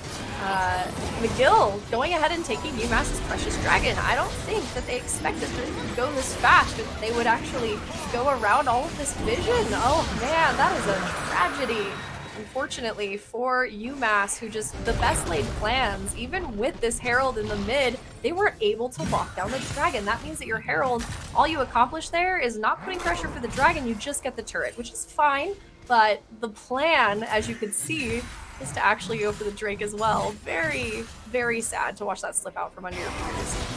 I mean, again, they did at least get a couple of plates into the mid lane, attempting to try and still stabilize top. The fact is now there's a re-engagement in this bottom position. Poke now this should be try good and for dive them. onto it. Absolutely, especially with that stun coming in. It's going to for sure lock down any sort of escape. Bye-bye is definitely saying farewell. So there's even some separation here coming out from the ultimate. Azoria making sure that everybody's topped up here, but be a potential jump onto this. Ward actually comes out, so they do have the intel onto it. They're actually going to flag and drag onto this. They're going to go Victor after. They can't engage this. They're going to look to spin it back underneath the tower, getting closer to it. There's a beautiful Cataclysm that gets two locked down. Even though there's an elimination in return, you still have some great focus fire and able to pick up a couple, so this net's even. I am so impressed with both teams' actions and reactions in that team fight. Some really, really good stuff. I think that UMass could have been a little more aggressive, but Vasticious using those ults on Seraph, it's disgusting how much damage Vasticious actually puts out and how confident they are. Both Bye-Bye and Vasticious know exactly what they're doing in this bot lane, and it looks really good for them. And again, the utility that they're providing, the fact that they're ahead is kind of nightmarish. They'll dive again, coming in, trying to see if they can get it. Easy peasy, lemon squeezy. Or in this case, maybe a banana with a peel because their name is Monkey or something along those lines. Banana peel in a Sunday. I don't know where I'm going. It's okay. Yeah, honestly, Monkey cleaning up. The Monkey cleaning out there with the banana. You know, I honestly a valiant effort, Rich. Like, genuinely, I wish I could have provided better support there, but I'm just not a very funny person, so. No, you are absolutely a hilarious person. Let's be honest. You're just not giving yourself enough credit. It's like my old improv days. You literally throw it out the stage and you hope it hits, and if it doesn't, well, there's a few boos in the back room, but. Yeah, you just workshop that one. Yeah, a little bit. I really think that McGill has like gotten under the skin of UMass. UMass feels a little bit tilted. They're not necessarily as committed to all of these engages that McGill is. There's a level of trust involved too. You know, it sounds like when Monkey says jump, everybody jumps. Whereas in UMass, there might be some different opposing sentiments coming out from how they want to play this game, because it looks like right now we have two different things happening. We can have this Janna up and about in the top lane potentially, but she's going for that mid lane there, providing some vision, and it's not a full confident rotation from the Janna, who is literally just matching step for step bye my friend, when they could have just stayed in lane. So difficult on all sides here, but UMass seems to be having a little bit of a challenge with their fundamentals. See now. Still good looking. Yeah, still getting a decent harassment as well, really zoning back to this Jhin. Jaina can't really find an opportunity to get some decent re-engagements here or the stuns to try and get a trade that's favorable to them. And this is, again, going to be a little bit challenging. You did say that they've been very respectful, but we do actually have a couple of mythics completed here on that side for MU with how well they've been doing. Still a couple as well, but this bot lane hasn't yet been able to complete theirs since they did opt to go for the Executioner's Calling. Yeah, oh, we've got a... Well, you know, I didn't think that I was going to go in that direction. Neither but did I. Yeah, it's okay. Surprise! Peekaboo. I like how both of us just watched stunned as Gwen just literally destroyed Cafe Cuties there. Really rough. Again, rough game for Cafe Cuties. Can somebody get like a 411 like assistance right now? Can Cafe Cuties get that right now? Seriously, I think that the team needs to come together and just focus on top now. I think everybody just needs to put everything they've got. I mean, it's a foregone conclusion for Monkey. I do want to point out though that this double enchanter lane, it's still vulnerable, but it's being focused on it once again just a little too much by UMass. Yeah, you've got Poke here playing hyper-aggressive, is not going to be able to, well, okay, nice. I was going to say almost manages to escape, and this does go for a 1-for-1 trade. But again, you just see skirting outside of the curtain call, just saying, I'm going to just stay right here, friends, until that's gone. Yep, I'm just going to hang out here, not worry about that one. Just mind my business, stay hydrated. That's the name of the game here on this bot lane. Super unfortunate to see the way that UMass's priorities are really like, they see this juicy bot lane with these enchanters. They just don't necessarily realize that, you know, the enchanters don't necessarily need a lot of, again, itemization or XP. It's Monkey in the mid lane there, who now has a 200 gold bounty that's going to be an issue. One thing that I think is actually very hopeful for UMass, though, is that their team fight is going to look incredibly good. But can they actually get on top of Monkey? Because that should be the #1 priority. Meanwhile, we have Sona actually building that Oblivion Orb, and we're looking to just absolutely decimate these teams. The front line for UMass doesn't really stand a chance, if there really is a front line, to be honest. Yeah, I mean, yeah, that was really a key focus. Is it's like, well, how long is it really going to last as a front line? They do look to near this Drake, attempting to try and get a couple of picks. Nice stun with a lockdown here onto 5v5. one. Yeah, they could go for it. The Drake's going to just look to reset for the moment. And honestly, this is just a cat and mouse game right now. It's just who's going to come out the cat and who's the mouse. At this point, I mean, really, honestly, I'm just waiting for it. I want to see this engagement coming through. I want to see Gwen look to go in with a pillar. Actually gets a divide here. Might actually be able to collapse onto it. Can't Cafe seem to do Cutie's so. going for the flank. Be able to get something onto Bye-Bye, looking to go into it, has not yet popped the World Ender, attempting to see if they can try and hold on to it. Actually now has finally committed into it, but on the front line, you're going to now see aggression, the Cataclysm, a double ensues up front. You just have this Trundle play ripping them to shreds and clubbing them to death. And Victor Apple once again going to have to run for the hills. As there's a curtain call, but I don't think anybody's going to be going down from that one. There's a couple of body blocks. Support your support when your support is the supporter. Yeah. They pick that up. I think it was the right idea there. That's your only option as well. But the shields on both Seraphine and Sona are now well out of control as far as that curtain call goes. That was a really unfortunate engage. The real problem there, more than anything for the side of UMass, is just the pure utility coming out of MU. And again, you can see Monkey here pushing in that mid turret. The real problem and the real threat on there is it was never the double enchanter bot. It was always Monkey, because the enchanters are just there to be the supporting cast for Monkey. So again, they already have the utility. Those champs are drafted and they are there with what they need to do. They're not like an ADC that needs to be geared up. Just in draft chanters for the utility that they have. That's why they're so fragile. Nice lockdown here. Cafe Cutie has to bail out of this. Not really favorable. Does have a nice whirlwind. Augment landing for the slow. They're sitting in it. That's going to be a real challenge to get out of. Paige comes through, managing to keep him into the central section. But that's going to be way too much to recover from. There is at least a return coming in from the Aatrox with that World Ender not available. That could have been much different if that was. Did not get it back online fast enough for that and still manages to gain some kind of work. McGill is very well far ahead of UMass, but I was actually like shocked and pretty impressed that Cafe Cutie managed to get that off of Fastidicious. At least, you know, nobody can say Cafe Cuties is not. Oh, Victor Apple. Oh no, I was hoping it was an even trade. I was hoping for the even trade, but it wasn't gonna happen. Yeah, it wasn't gonna happen. Now UMass is just starting to slip a little bit. It sounds like the impressions that we made of both of these teams are not entirely accurate. Oh, the chase ensues. There's not a pillar up large enough to wall off that Orianna. Let's be completely frank. Thomas Dirk really just used that shockwave as like the extra oomph. Like that was not necessary, but that's it just the cherry on top. Yeah, yes. Exactly. You're just frustrated at that point. You're like, I just want to shockwave literally anybody in a side lane because that is Orianna's job. I just want sprinkles. I just want sprinkles. Yeah, you're either shockwaving at Baron or you're shockwaving in a side lane. Those are your two options. Good stuff. I love this double enchanter bot. Once again, to explain the double enchanter bot, like enchanters are so fragile because they have such a high level of utility. And when I say utility, Sona's healing, she can slow, she can make you faster, she can do, you know, all sorts of stuff. And Seraphine has almost the exact same kit, but can double these things up and cause a lot more damage. Sona only has one damage thing. It's her Q, and it's also stacked with a power cord, and it's a single target hit. But Seraphine has the chance to go for the entire AoE, and they can do that from level 3 immediately. And so you draft enchanters because of the utility that they have. Yes, they can be killed really easily, but you know, at this point in the game, how is UMass actually going to get on top of both of these champs that provide the same utility before the Tristana on Monkey actually murders both of them? So it's pretty rough because now the two enchanters are starting to become self-sufficient. So now you have 3 threats essentially on this team, protected by Jarvan, protected by Trundle. It's starting to look pretty bleak on the side of UMass.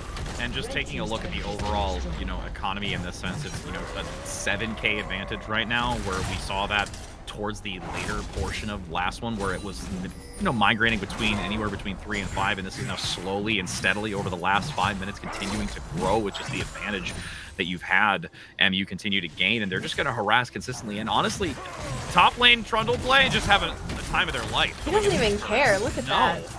Like, just going for the turret hits and then just letting that Aatrox, like, it's pretty damning, unfortunately. The confidence coming out of McGill is now, as you can see, it's becoming a problem. They're actually doing this very coordinated push in as well. They have control over the jungle, and there's no way for Poke Archer to be able to get that farm as well, to get ahead, help control, and that also cripples his team fight. From 600 gold bounty on Monkey. I was going to say, not even just the bounties. You can see that the gold bounty across the board here now being active. You can see those golden trimmed borders on the outer objectives to allow some potential recovery. Again, they're not extremely substantial, but everything can help you at this point for UMass to try and get back into this to see if they can maybe get some trajectory on a recovery method, and looking to maybe take a couple of fights that are a little bit more favorable, because I honestly think that if they just look for an isolated pick and don't hesitate on some of those engagements where we saw by Drake, it was a good 30 seconds of patience to see who's going to slip up.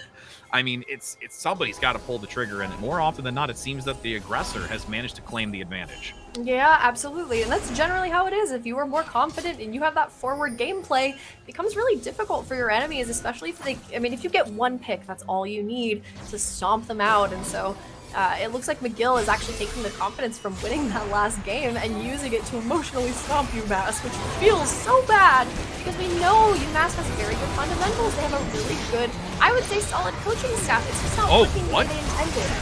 They're going to dive in onto this, seeing if they can try and exploit the front line, getting quite a bit of elimination onto J4, but the health value isn't there. This is now just fair game. One elimination goes in favor of UMass, but the damage is already done. You will see only Incessant go down for the Drake, and now they're finding themselves on this next Drake being Dragon Soul. They're going to rotate into this lane and try and apply some pressure. Even could potentially try and force a Baron, but I don't think they'd do it without the jungler, at least for now, and have to look on that next rotation. Yeah, the Tristana's gonna Monkey on the Tristana with that 700 gold bounty is going to just walk away and go and split push top. Is that what's happening here? I mean, this Tristana can't go wherever they would like to go. Like I had said before, you see that Janna, the only person who can really keep up with the Tristana rotations, the wave clear is disgusting, and their ability to put bombs on top of their turrets and just go for it. It's pretty. The explosive charge is pretty disgusting when you're taking turrets as well, and the only two champs who can get there quickly enough to stop her from doing that have no way to kill her. So, once again, no. Yeah, Victor Apple! Oh, who's so talented, by the way, playing with the lockdown. trackpad. Victor Apple playing with the trackpad. I feel like we should have a special award for that. There is definitely a special reward, and you can see the Flash is going to at least give some separation here, but there is a lot of speed under those boots. Yeah, and that Sona's coming with a speed boost as well. We have both Sona and Seraphine, who are basically just gang members at this point. I mean, there's the recovery needed. Guys, somebody help me, please. Just Victor begging for assistance. That was so funny, literally just like trying to bail out Private Ryan there. They were just like, please God, let me out. Yep. And meanwhile, Monkey, like I had said before, becomes the real threat here. Can literally just win the game by themselves as long as they are rotating properly. And there's really nothing else that they need to do. Monkey just needs to continue to sit back, have some patience, discipline, good vision, and take advantage. Oh no, the jump missed! Oh, but please still has the flash. Enchanters! Yep, they still have a flash. There is some assistance. Now the curtain call comes in from downtown into the Cataclysm, body blocking quite a bit, but those shots aren't going to be able to eliminate the health value fast enough. It's Blunt Force Trauma here on the front side, transitioning over. You've just got this complete and utter dominance in this top position. Another pickup as well, chunking a vast majority of that health value on Azoria and just constantly getting more value into this. That is a 8-0-2 with a full bounty here on Monkey, just looking for more. Oh gosh, you can hardly even hide behind your turrets against Tristana, who's fully fed, and doesn't even matter, is split pushing while their team goes ahead and takes that Baron. That is the Baron from McGill, the supposed underdogs. Now I'm starting to doubt myself here in our estimation of what we were told, but listen, they can't give away their strats to us. However, McGillis definitely playing that quick, dirty, fun, swashbuckling game here. They're not picking into the meta. They're just having a good time. They have this really interesting strategy where they build around Monkey, and they create sort of like a distraction on the bot lane. It's just too much. When you see two enchanters in a bot lane, you just can't stop yourself from trying to constantly dive them. So I think that they knew that. I think McGillis knew that UMass would not be able to resist the call of these sirens. And now accumulatively, a 10k plus advantage we're talking for MU right now. It has been ballooning at this point. We saw it from 5 to 7, now to 10. The objectives heavily in their favor. They are looking to be on Dragon Soul. Top lane aggression, Pillar comes out. Cutie, I hope that you have some sweet, sweet return in some kind of engagement. Does pop the World Ender to escape at this point. But again, you're now on Dragon Soul, and you're going to have to see UMass look into this fight and find some kind of value. Monkey actually takes down the bot lane positioning from Poke, and this is just spelling even more disaster, especially since it's just 60 seconds until this Drake is up.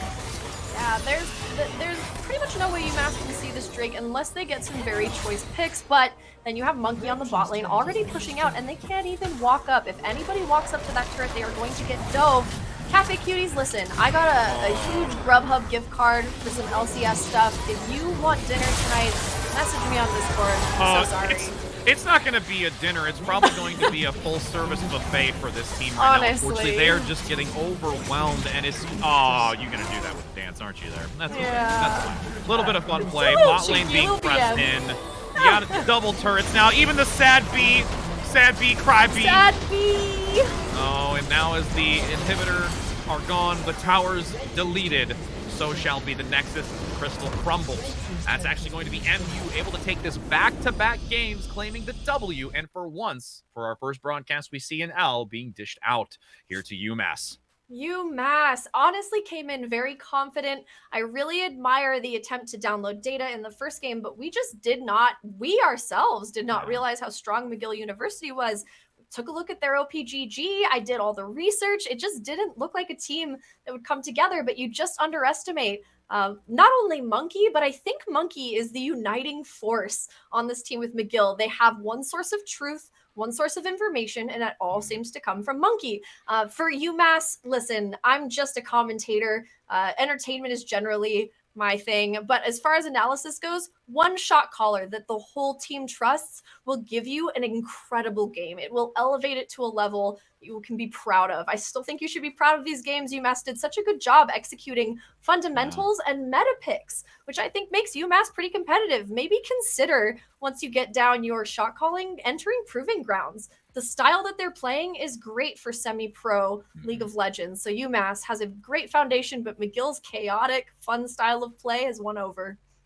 I mean, the other thing too is the fact that you do have, UMass with their additional team that's participating. Their Division 2 team is something that they scrim with. We talked about that as well, where there's an opportunity. But I mean, honestly, at this point, they have a lot more League of Legends ahead of them for this Northeast region before we start heading into, an opportunity to speak with one of the players and also get into our next game. But we do just still want to have a moment to be talking a little bit about the Leukemia and Lymphoma Society.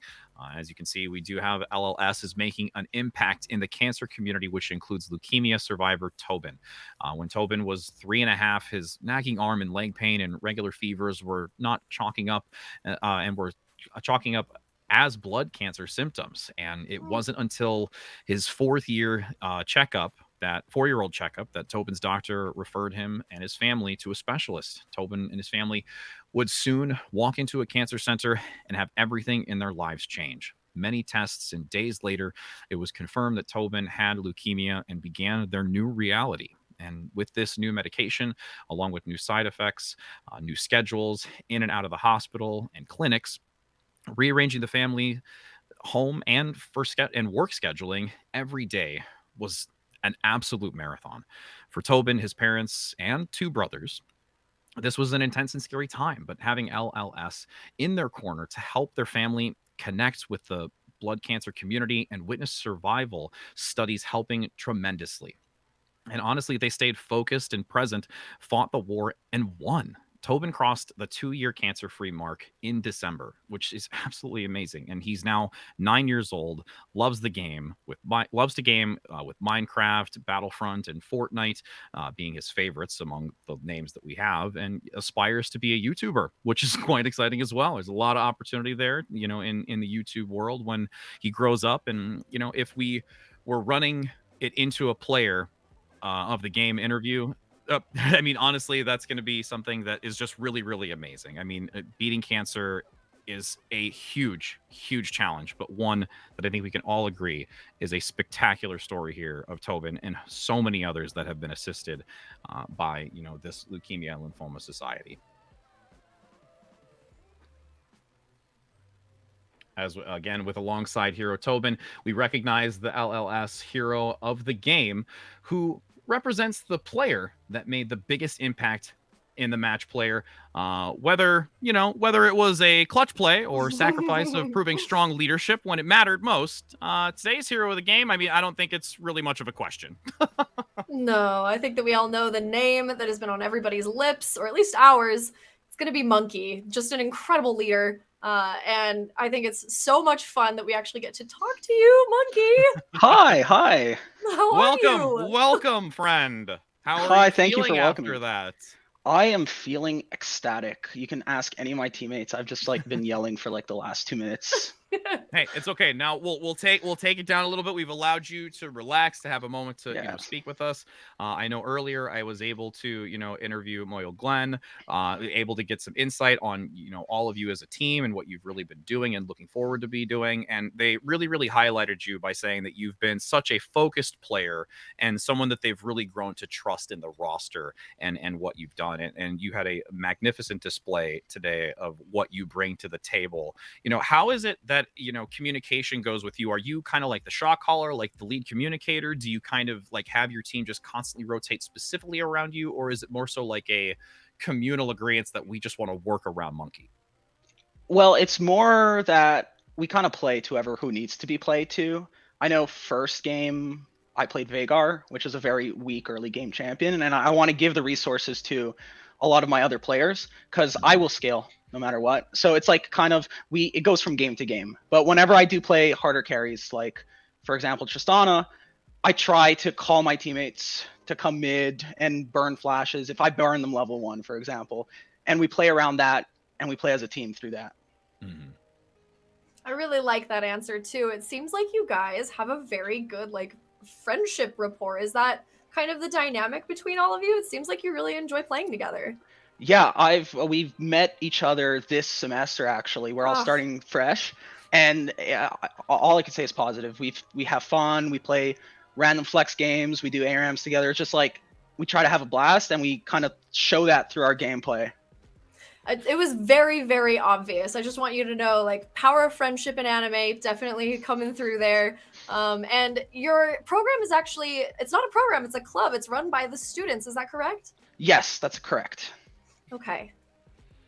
I mean, honestly, big opportunity to be on the broadcast like this and demonstrate the type of play and quality that you can bring into this, since it is student run, and being able to show how valuable it is. I mean, your play, your team's play, and understanding how to coordinate yourselves to have a successful outcome like this, and really excited to see how you continue to move through these next coming weeks every Tuesday. But with that being said, before we have a moment to step away to enter into our next game, is there any shout outs that you have now? Again, you said you were screaming before coming into the interview, just super excited. Is there anybody that you'd like to thank, whether it's fellow students that are also a part of it that's not specifically playing, any close friends or family that have also been really able to fuel and influence you continuing to do and play? Yeah, so before joining McGill, the university, I played on a bunch of amateur leagues because I've always had an interest in competitive play. So I want to shout out to my old team members who I used to play with and had a lot of fun with them. And then I also want to shout out my friends who keep pushing me, specifically this guy named Astral and this guy named Perseverance, who keep pushing me to be the best mid laner I can be. And I'm super thankful for it. Hey, Monkey, what was the team that you were on, your amateur team? Yeah. If you don't mind me asking. We were part of an organization called Imagine Esports, and I played on one of their specific teams called Imagine Mountain. Oh, that's so fun. We were also probably the best at the league, and I want to keep pushing that forward in CSL. Yeah, absolutely. I would love to see you, even in LCS amateur. If you can get on one of those teams, give me a call. We'll see if we can't find you a team. But incredible stuff from you, and you're genuinely, you definitely seem like the heart of the team. But I'm so glad to hear that you guys all get along. Awesome. Thank you very much. Yeah, it means a lot to play, especially on stream. When I heard about this, I was super stoked and excited.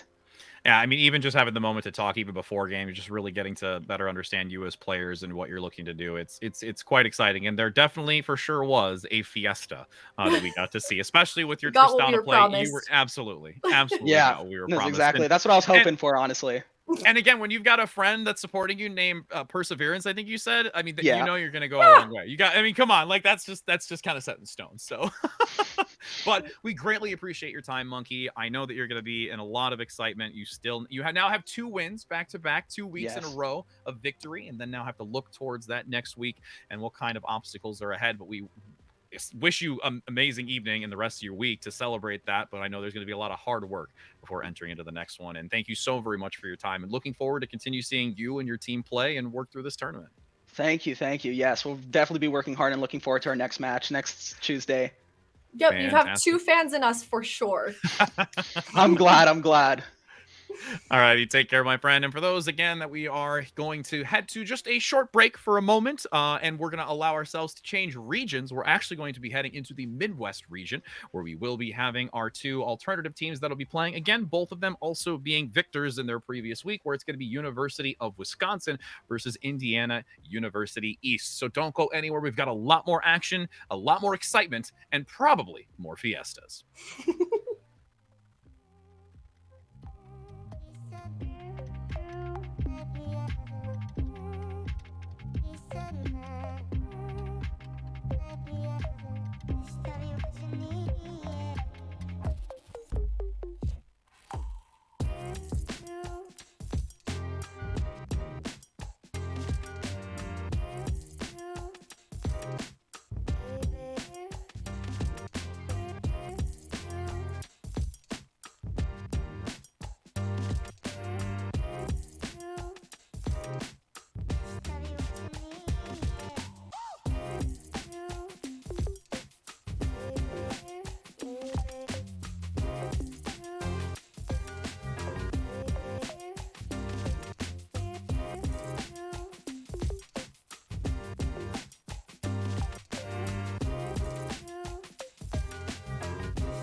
Hello and welcome back, friends, as we are here to continue on. We've already had a spectacular first best of 3, which did go quite in favor, I would say. There was still some definite competition coming out from UMass, but again, McGill University managing to take that win, as now we're going to change trajectories and focus on the Midwest, which, as we mentioned before the break, is University of Wisconsin versus Indiana University East. And honestly, we had some chance to, talk a little bit with the coaches as well before going into this, and we found out, a lot of information, both some fresh players entering into the roster, some consistent players that have been here for some while, and just really interested to see what they're going to really do differently from the first couple of games that we saw, or maybe the similarities as well. Yeah, I'm really, really interested to see if we get a similar sort of situation with UMass, but instead of getting, one chaotic team and one very formal team, we may get two very formal teams who are working on their fundamental basics, are working on building a really strong foundation. Because even though UMass did lose those last games, it's more sustainable to build a team the way that UMass is building. And I feel that way about the University of Wisconsin. They're very proud of the roster that they're building. They're very proud of their individual play, but more than anything, they are trying to do it, the right way. They're trying to go with that meta. So I think it's really interesting how these teams, their different approaches to sustainability and learning and education.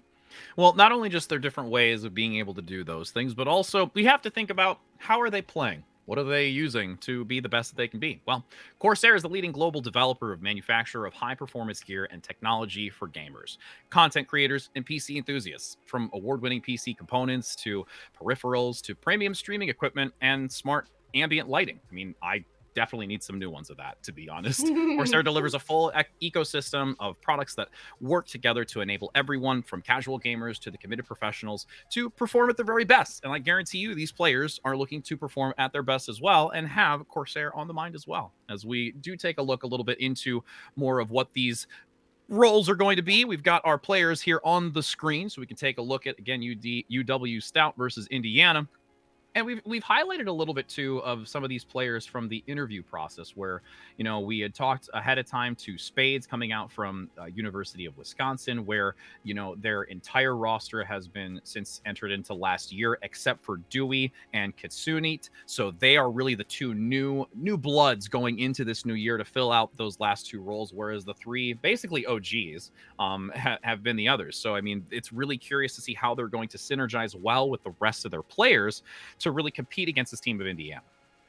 Yeah, I'm actually really excited because I think that these two teams actually have completely contrasting play styles. We know that Indiana really likes to play towards bot, and we know UW-Stout loves to play towards top. With the changes we've talked about, I mean, it is so impactful. The changes to teleport have forced teams into very uncomfortable situations. Last year, top players were the stars. Top players were the big chads. That would, take the first few minutes, TP down to bot. Like we would also have TPs into drag. Top was such an interesting meta because it had never been like that. In all 10 years of competitive League of Legends that I have watched, the top centric meta last year was very refreshing. But Riot, as they are, there's an ebb and flow. They love to just shake it up. So by making sure that teleport isn't fully vested until 14 minutes in, it makes it kind of difficult for top laners to be the stars. But UW-Stout is insistent that their strategy to focus on top and play through it is going to work. And I think it might. And I mean, honestly, when we take a look at, the opposing side of it and, acknowledge the competition from Indiana, which we'll actually hold off a little bit onto it since we're actually hopping into the picks and bans here, managing to come up quite quickly. But again, really honestly, looking that they're specifically focusing on that mid bot-centric win con, looking to try and play towards the Drake, something of value. And that's going to be what Indiana really wants to try and play through as well. Also, maybe getting their mid to have that early advantage so that they can look for that roam. As we do see our first couple of bans coming through, it is going to be Victor off the board. Not a surprise. Very high pick rate, extremely valuable. And again, I don't think we're going to be able to get to see really any of that play. Yeah, I don't think we're going to see any of it. I also don't expect that we'll be seeing any Corki either. We do have that first ban there. That's actually Akshan. And then we also have the Warwick ban coming out. That's interesting. That looks like targeted bans to me. Urgot is in the meta right now, is nigh unstoppable. So getting that banned is a high priority, as well as Nocturne. I think that's really interesting to me. To me, that says that there is potentially a softer team. There's potentially an enchanter coming out for UW-Stout. Also, I would like to make a correction. UW-Stout does not play through the top lane, and I appreciate the correction there, Rich, that they both are playing these mid and bot games as you should, as all things should here. So the Thresh of Philios as combo, all things Drake, could you say? As all things Drake. All things Drake. No, the Philios Thresh combo, Rich, you yourself mentioned when we saw that Aphelios Lulu that the Thresh would have changed everything into a Jinx Nautilus combo, and you are so right. Thresh, maybe a little bit of bias here. I'm going to be completely honest, probably my favorite support in the whole game.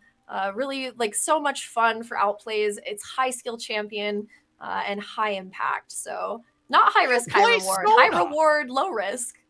I know. Sona. Yeah, but Sona's a late scaler. You know, like, how she's does got that that evolve? I mean, it's okay. Well, we know where there's favoritism, and we know where there's pro play, and the pro play comes from your Sona. That's true. As we do I get just got called out. there you go. As we do get to take a look at the rest of the pickups, and honestly, a Taric being picked up here, something a little bit unique of a selection. Vex though has been something that's also really, really strong. It looks for that backline, just huge engagement. The fear can be so catastrophic if they're able to land on multiple individuals, but on the return side, the Syndra comes out again, which we did see some stellar play from the Syndra previously that did not, even though it didn't take the actual game itself, but still yielded quite a decent result. Yeah, absolutely. It definitely, I would say that the Syndra was probably the most impactful player in that game. To be completely honest, even though it didn't end up, I don't believe it ended up being on the winning side, I still think that Syndra, just the opportunity, the range that is there, the way that as long as you know your terrain and where your enemy is and you can push through walls, I really think Syndra has the opportunity to create like some of the coolest plays. Syndra and Orianna, for me, are two of those champs that if they're near the Baron pit, you are probably going to lose it. And that's really interesting because those champs have such a high impact at certain parts of the game that can change everything. So really interesting there. I'm going to be honest with you. Trundle is not necessarily my favorite champ. I think he's a little boring to watch.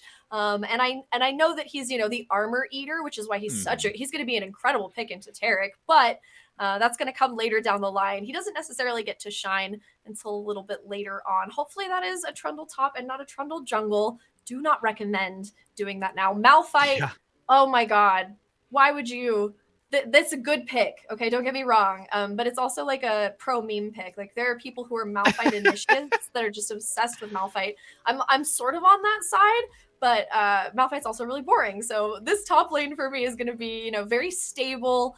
Oh, just kidding. There's a Mordekaiser there, so it is a Trundle jungle. Listen, it's a Trundle jungle. I sound so judgmental now because I realize that we've done this. So let me just roll it back here. At this level of play, matchups not incredibly meaningful. It's about individual play and how well these teams communicate with each other. Because it's collegiate, these are skills that these students want to take into the future. So these skills of like communication, cooperation, there's so much from League of Legends that they can take away from that. So regardless of how I feel about these picks, the fact that the students are supporting each other and picking these and they have good synergy together, it does not matter. Anything I have to say as far as like that goes, except indisputably Taric into Trundle, not great.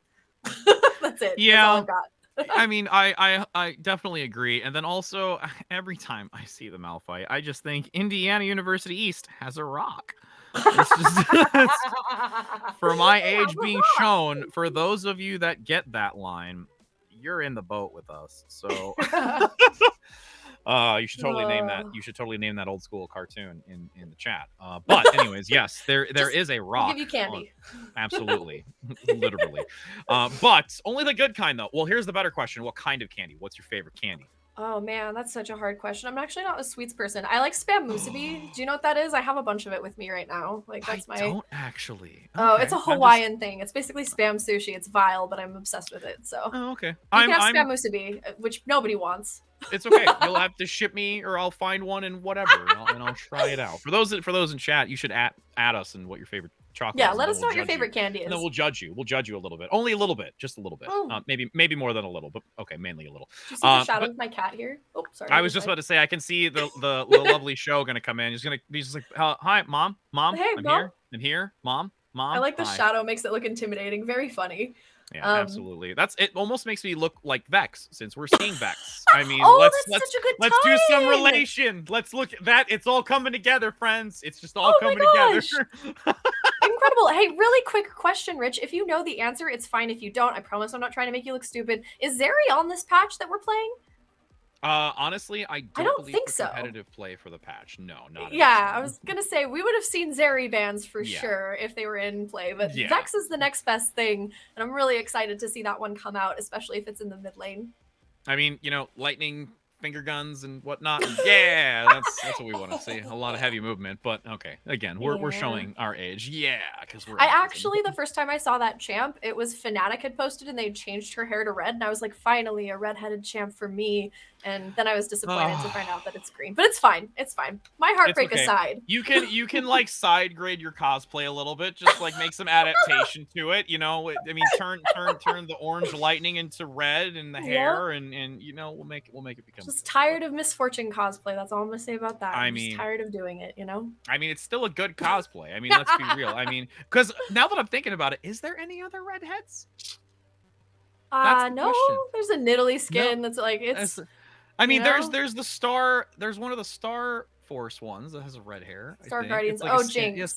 Yeah, that's it. It's okay. You can pull that off. I mean, to my dismay, Battle Academia Lux is also red. Anyway, continuing on here. The reason we're talking like this is because we haven't seen these teams play. We have limited information, but we are excited because we have been told that they have mid bot synergy for UW-Stout, and we've got, I believe, mid jungle synergy. Is that correct for Indiana University East? And it was actually Rich that talked to these teams. He took the initiative and he had really great conversations with them. So I'm actually very excited to see with my own eyes if what they have told us is correct. Yeah, I mean, the other thing, too, is also just to highlight, especially when it comes to University of Wisconsin, I was able to interview with Spades, where they had mentioned how they're going to be having some transitioning coming towards the end of the season. So for right now, Spades is going to be graduating in May. They're going to be able to have Dewey, who's the mid laner, look to take up that mantle. So over the course of not only just this tournament in their play, looking to elevate themselves, but also to start leaning into that role and what it's going to, have for them moving forward once we do have Spades depart as the coach. So again, there's a lot of opportunity of learning in this position, continuing to play as a dominant mid laner from what we've talked about, and also just transitioning to that role. And super, super excited, really optimistic about it too. Dewey's looking forward to it and wanting to have that be something that they can, take with respect and also be able to nurture, the rest of the team and put them into a position of power. The mantle of coach is so fraught. There's always like, what do coaches do? Especially, from an analyst perspective, everybody's like, I can't comment on the coaching because I do not know what coaches do because I'm not privy to that information. I'm not on the staff. I can ask the players until the cows come home, but sometimes players themselves don't understand how coaches are managing them. But to have a player coach engenders so much loyalty from their players because you are on the battlefield with them. Yes. It's sort of like when you have that manager who doesn't know how anything works on the floor. That's like kind of the non-tenured player coach.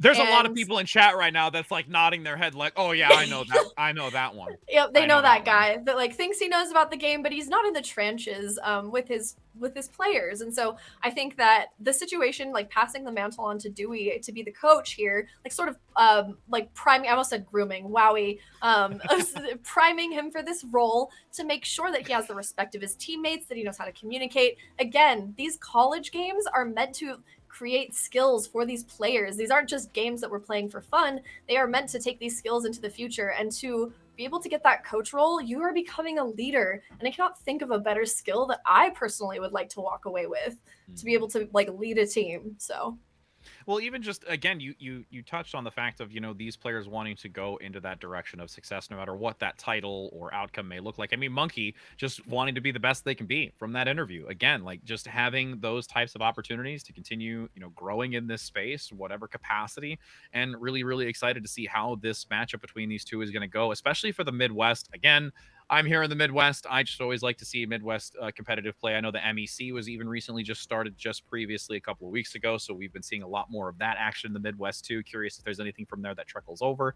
But I mean, again, like we mentioned, just really, really looking forward to the excitement going into this. And even, talking about Indiana too on the opposing side. I mean, we highlighted Wisconsin about how they're, role changing from coach, or from moving from mid lane to coach. But we also have to talk about a few individuals where I talked to, Lemon, who is specifically, their jungler that we're going to be having going into this, that they're the OG with Nixter and Carp, where they are now here for so very long. And they've had a little bit of an adjustment when it came into their roster from the last year. They had Read and Write, for those who have been following Indiana University East, that they have adjusted now. So Nixter is going to be filling those shoes to be able to fill out the roster, so that they've got, again, that stack worth of just confident players. And again, we even have information as well when it comes to Cody Kuno, that's going to be subbing in here for the support role on the opposing side of Wisconsin. So just these adaptations and adjustments, it will be interesting to see how they go into this, just like we saw in our previous game of the best of 3.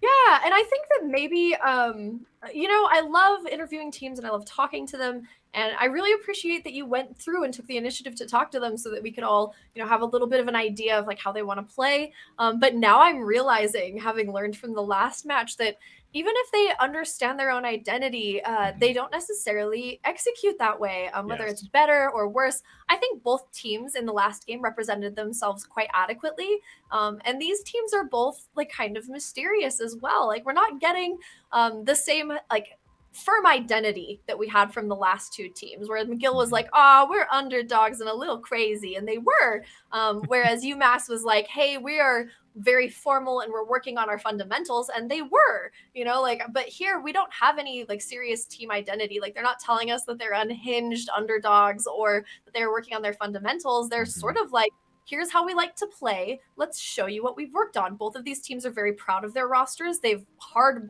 won, but I personally think that there's a lot to be said on the side of Indiana University when you have the same teammates. And that is either good or very bad, because if your teammates are the same and they don't like each other, it's the same old wounds opening, the same arguments that you can't fix.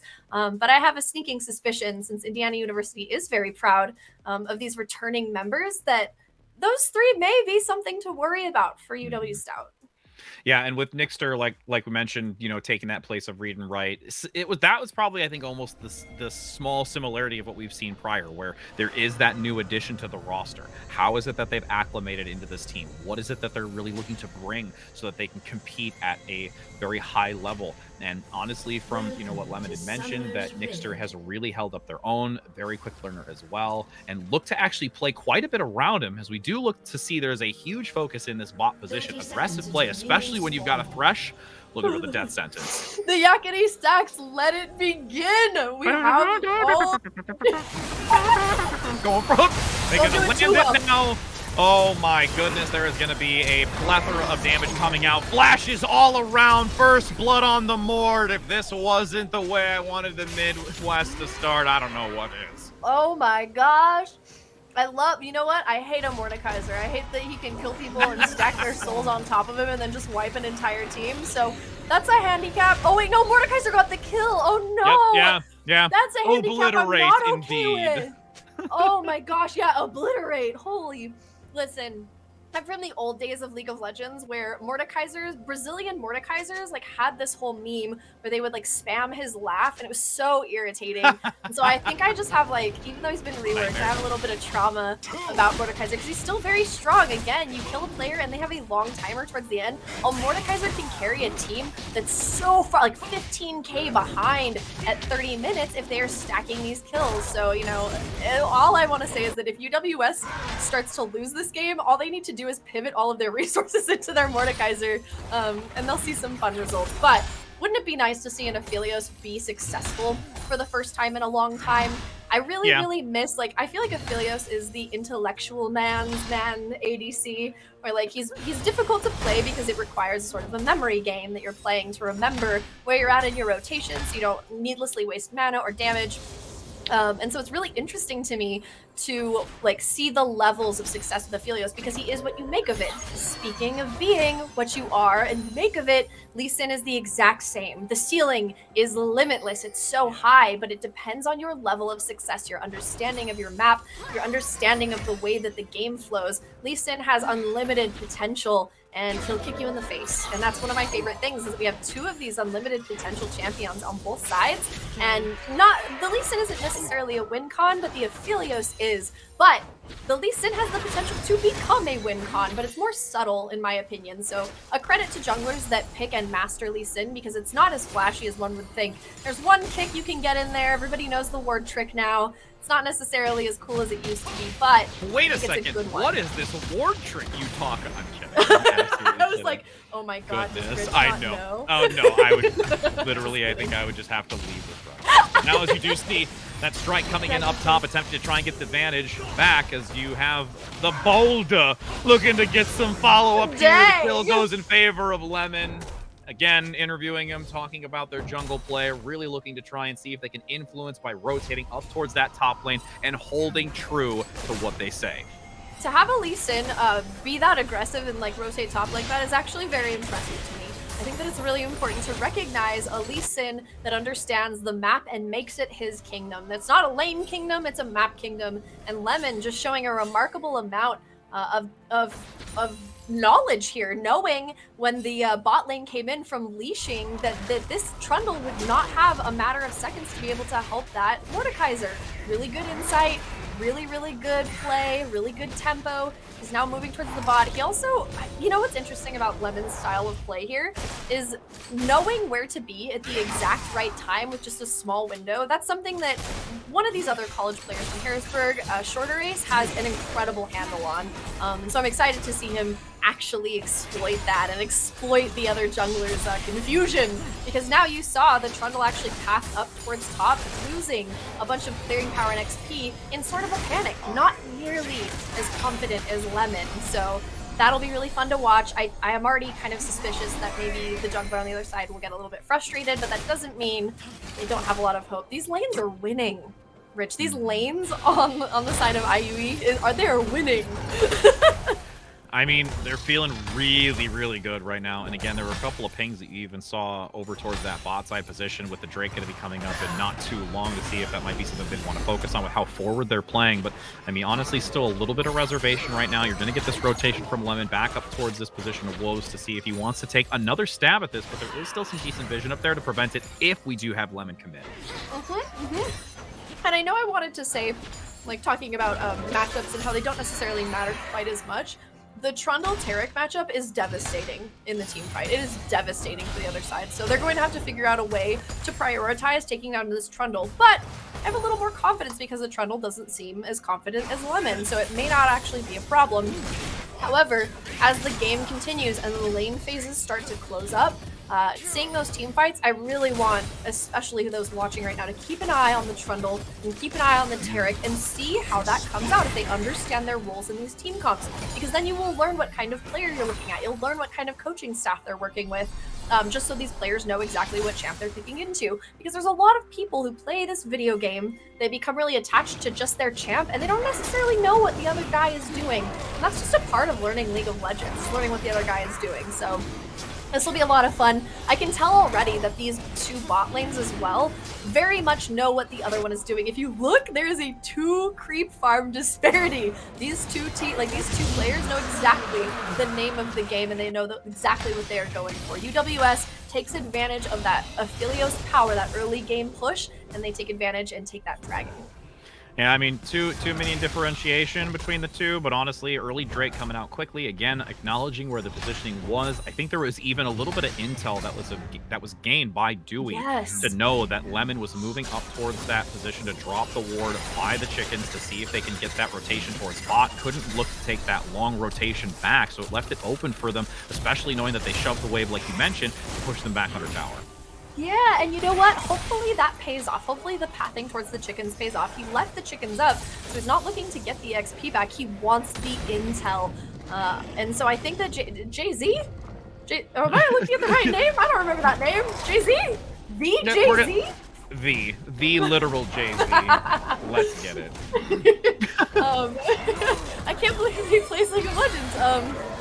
But yeah, getting that information ultimately will be the payoff. And hopefully, as Red Herald spawns, you can see it happening right now. Oh, dang. Yep, Dewey's going to take full advantage of that. No mana left here on Nixter, finding themselves overextending, taking a little bit of the damage, but there could be an opportunity here. Lemon's going to look for that resonating strike, doesn't manage to read this correctly, actually looks to fall back with this assistance from the Jhin down below. Actually goes for the flash, goes for the raging kick as well.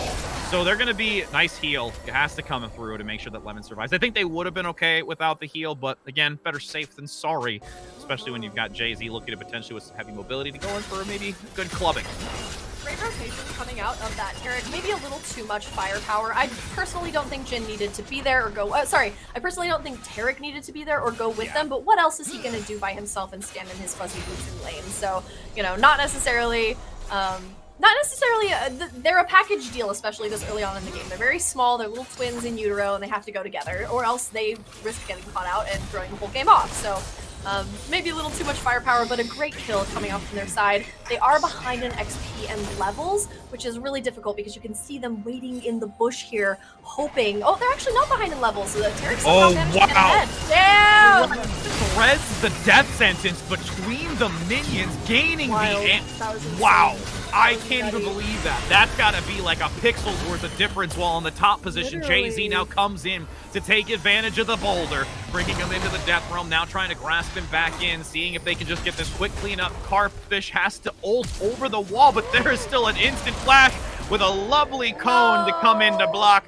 Telling you right now, you're not parking here, friend, in a cold winter downtown Chicago when they've already plowed the snow. For all those Midwesterns out there, you know exactly what I'm talking about. Oh my gosh, the snow is so heavy. It is not fun.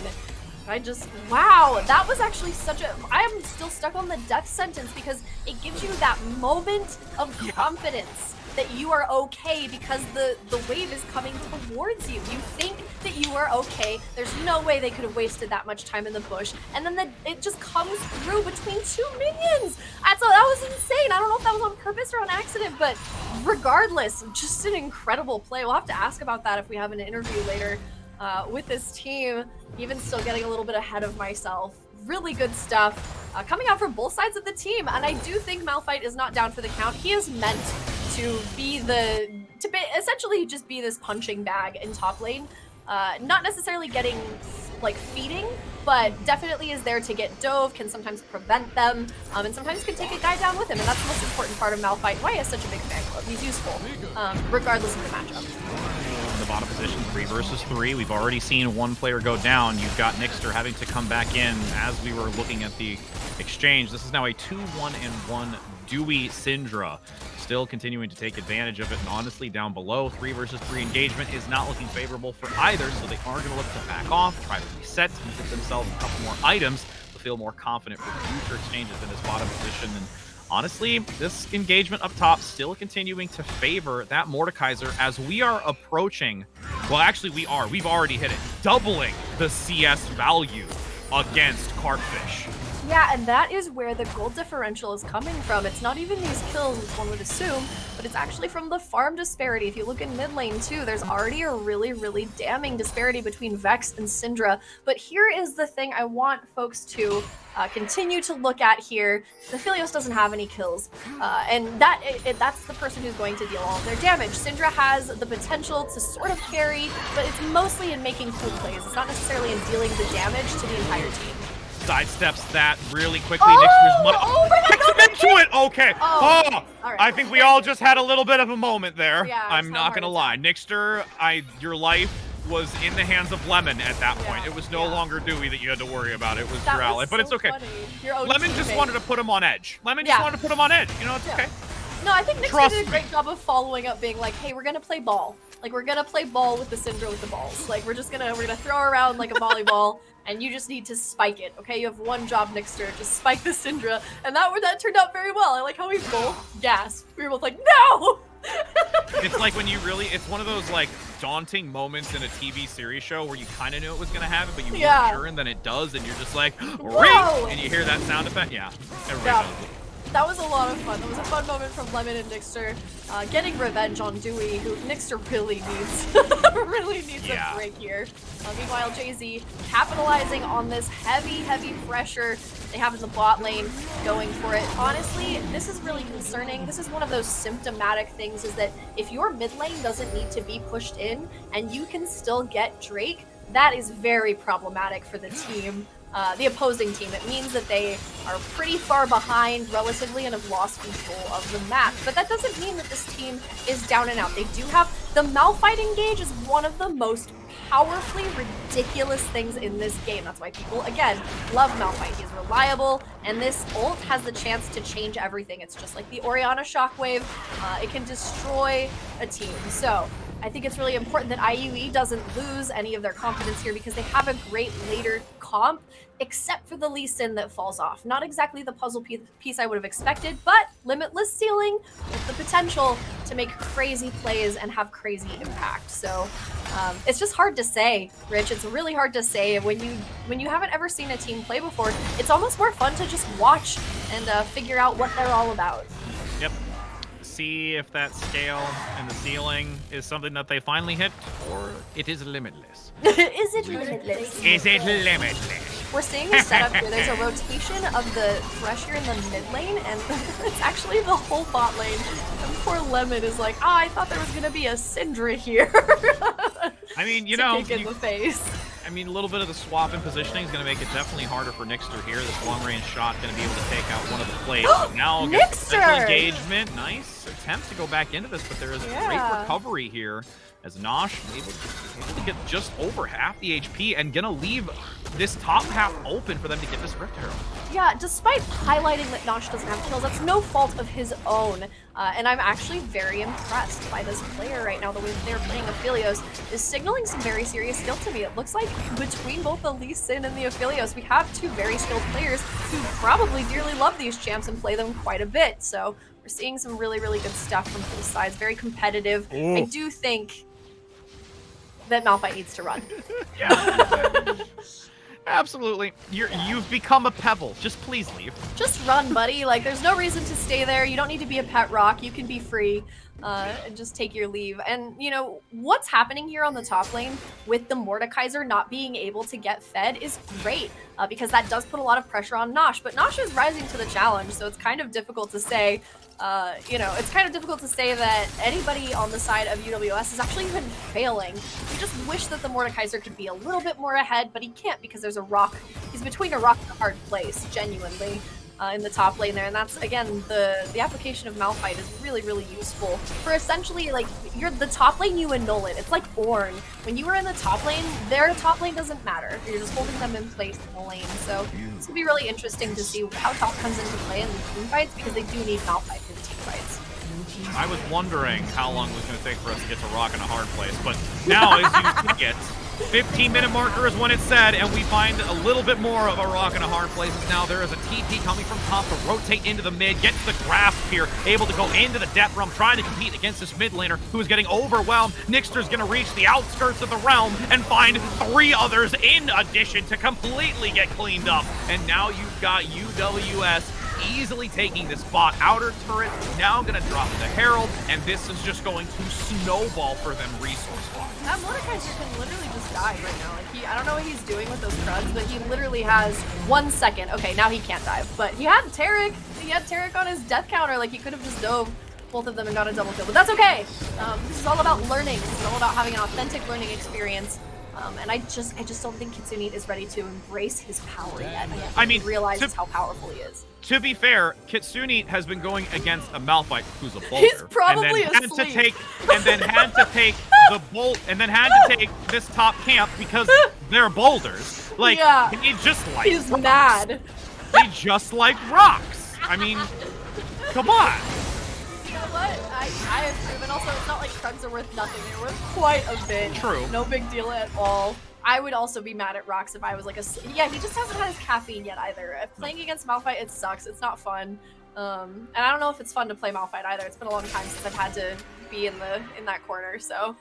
Since you're like PTSD moments of the laugh. I mean, oh my gosh. that too. Yeah, but I never want to be in top lane is my least favorite lane, if only because of Mordekaiser. So there's just so much cheese that can happen in top lane. All I play is Camille, and I don't have a good time. Teemo, like, not a good time. Vayne, not a good time. Don't appreciate any of that. So looks like we're clearing some vision here, getting ready for Dragon. There will be blood here, ladies and gentlemen. There will be blood, and it looks like the blood may actually be IUE's to spill because Syndra is on their way, and Malphite has his teleport up actually, so there's there's actually it's anybody's game here. Who is going to have the better team fight? That's what I want to know from these teams. I want to know who is going to have the better team fight tactics and skills, because that separates the goods from the greats. We aren't having a Malphite teleport come in just yet. It does look like IUE is looking to, yep, they've already done it. So great job on the Malphite for staying in top there, not wasting his teleport, not doing anything crazy. They put a little pressure on there, but I think they should have pushed mid. Instead of flirting with the dragon, I think pushing mid is probably the better option there. And that's just something that comes with time. That macro play, that's something that we saw in the last game. Monkey really had he was always in the exact optimal place to be. So, you know, instead of going back and forth on the dragon, he decides, I am not taking dragon. I am going for that mid turret, you know, to at least get something for it. But unfortunately, IUE, I think IUE just needs a little more confidence, a little more decisiveness. Somebody needs to tell them that they can actually fight, sort of. They flirted with a wave instead of just introducing themselves. And by introducing themselves, that would have been the tower focus. You get the number. I mean, yeah, absolutely. Let's just look at the reality of the world. I love our analogies. I'm going to be honest. I know, these are funny, actually. I think we're doing a really... I agree. Something special. This is a special moment. It really is. As there's a little bit of a special moment with the curtain call, but not going to really get too much value. Body blocked most of it. Again, this is the substitute that's coming in. Porticonu is going to be subbing in, as we mentioned earlier, just really putting on quite a performance with this Thresh. As we've commented earlier, as we're just about to reach that 20-minute marker. That's where we're going to have Baron start opening up. And at this point now, it's really going to be curious to see where the objective focus lies and how soon that upper objective focus is going to start committing. Yeah, it looks like UW-Stout is probably going to be focusing on those dragons. And, you know, since they have they have the two lanes that matter at this exact moment pushed out, I don't necessarily see them losing steam. They are focusing exactly where they should, taking off these two quadrants on the map here, and then taking control of the jungle. That's going to make Lemon's job and life a lot harder. If they can continue to push mid and if they can continue to push top. Bot lane already taken care of. Wowee, the Terrible comes out. Oh no, there was an attempt to jump over the wall from Lemon, but it's fractions too late. And you will now see this engagement as the TP comes in from the top position. Nice. You've got the treacherous follow through, the Obliterate waiting to stack onto multiple members. There is a re-engage by Kickster attempting to get Dewar, but not managed to do so. The stasis comes through, the flash out into the bush. They're still focusing Lemon. The numbers advantage is heavily in favor of UW-Stout, and they will come through swiftly to change the trajectory of this outcome and make Kari run for the hills in those lovely, fluffy boots.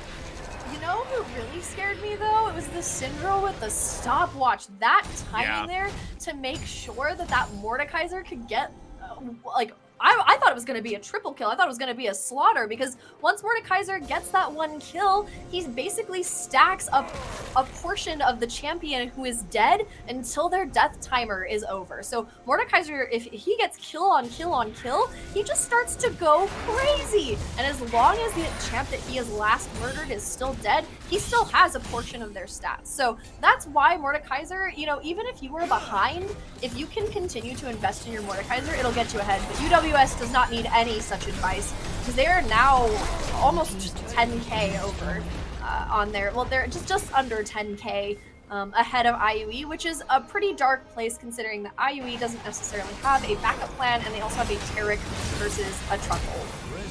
Oh no, that's going to be an unfortunate loss of a flash there. I was hoping for a better outcome and escape, but going to just find themselves back into Taric the spawn. Is actually like an incredible support. He is genuinely so good, but you picked the one champion. Xin Zhao and Trundle are like the two champs you just don't want to play Taric into. And so this has been like kind of a sad state of affairs, because I really wanted to see a Taric in action, get Fabulous here on the Rift, and it's just been unfortunate because it really feels like a 4v5, doesn't it, Rich? It absolutely does. I mean, and just take a look at how instantaneous that elimination is. Lemon playing the top portion of it, looking to just try and find a chance to steal it away. But once again, the cone comes out. There is no ability to evade. And now you've got a 12-4 kill ratio here favoring UW-Stout. They are at a almost 12K gold advantage. Baron online and lanes shoving for days. Lumbertown, USA, population, Indiana University East, League of Legends team. This is not indicative of a team's skill. I do think that this is just an unfortunate round. No. Oh, this is where you're going to make Tarek and, Kari's just going to have AFK. Just be like, all right, guys, I'm so tired right now. Like, my boy Tarek does not deserve this kind of disrespect. I don't even like Trundle for no reason. Like, it's just like a personal problem that I have. Personal vendetta. Yeah, UW-Stout just drafted champs I don't like, I guess. I don't know. I probably should be a little nicer. But Lemon, on his way up here, everybody on the team for IUE had a really good plan, and they've been keeping their lanes perfectly fine. But UW-Stout is just... There may be a skill disparity here on individual play, but we'll just have to see. 3v1. Who's going in the realm first? That's the question, friends. Lemon, you are obligated.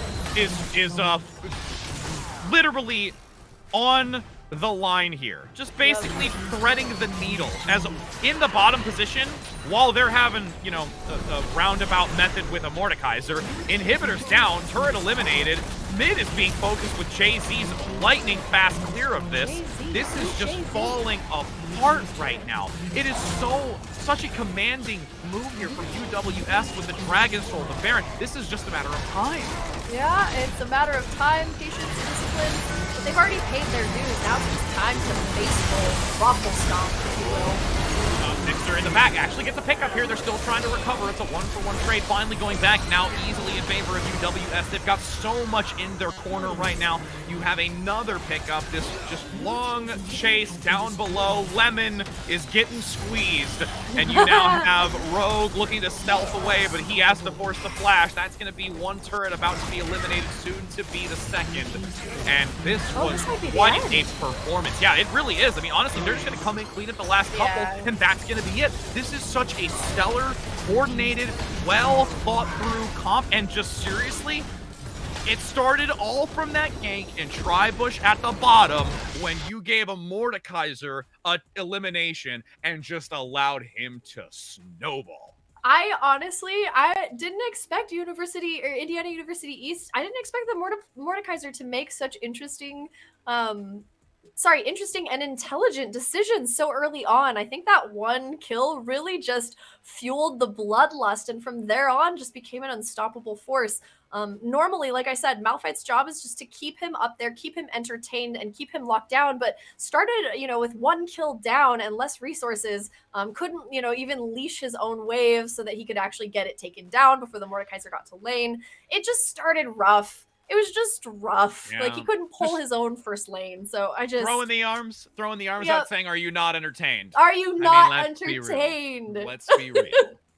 Russell Crowe for life. Russell Crowe real though. Like, that Mordekaiser as played by Russell Crowe, like, I'm there. I'm on the train for that one. Because what a terrifying display of power from that player, even though I was like jokingly almost flaming them about not like turret diving, but who cares? Because not only did that player like keep it locked down, but they were always there where they needed to be. They never panicked and pathed where they shouldn't be. There was just some very good optimization on the side of Indiana. So I'm really excited. Or sorry, on the side of UW-Stout. I'm really excited to see what the next game looks like, because once again, best of ones, they aren't indicative of anything at all. Oftentimes it comes down to that draft, and like that Tarek into that Trundle, it becomes a 4v5, and that was pretty tragic. And I really think that support has something more to show us.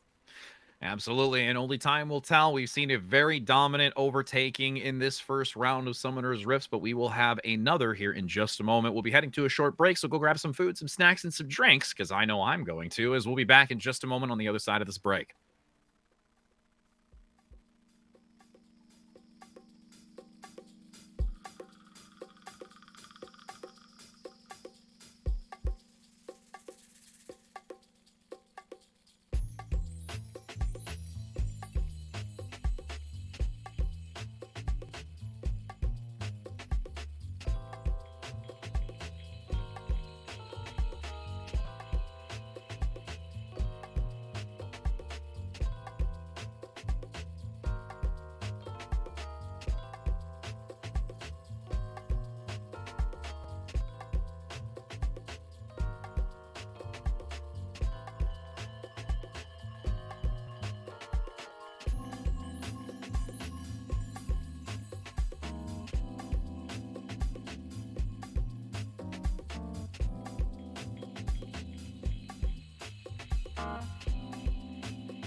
We return, friends, as we are here for some more shenanigans and amazing League of Legends. We have seen a convincing game that already just transpired as we are entering into our second best of 3.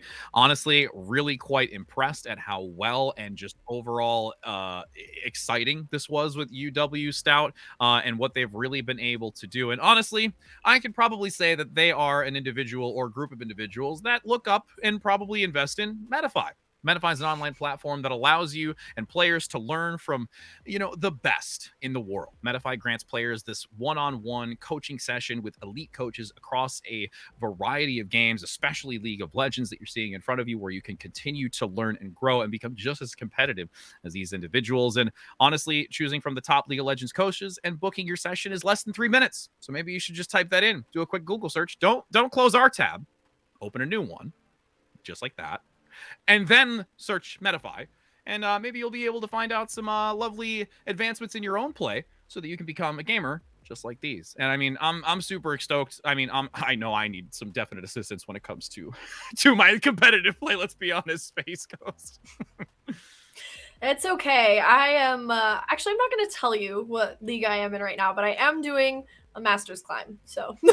Oh, you know what? I'm gonna be a one-trick Masters player Vel'Koz. Oh my god, support, and that's gonna happen. That's the dream. I'm telling you, I'm gonna be honest. When I look at the stats, I know there's not many in the pool for parsing, but on the graph, I got some big scores, so I'm feeling pretty confident. If big I will take a screenshot. Scores. I will take a screenshot and be like, yo, I'm on challenger level Vel'Koz. It's just whether or not it can actually happen. Not because of me, but because of everybody else on my team. As we will deviate away from that and take a look at the picks and bans, because you're all probably banishing me in chat because I am a Vel'Koz one-trick support player. You know what? I think that's beautiful. I think it's beautiful. I think low skill... No, sorry, Vel'Koz isn't low skill. I was talking about myself. It's okay. No, you can throw that in there. I see how your true feelings are. I see how you are. Transparency, friend. Yeah, transparency. Wow. We thought we were friends, and I just called... Vel'Koz is not low skill. Vel'Koz is terrifying.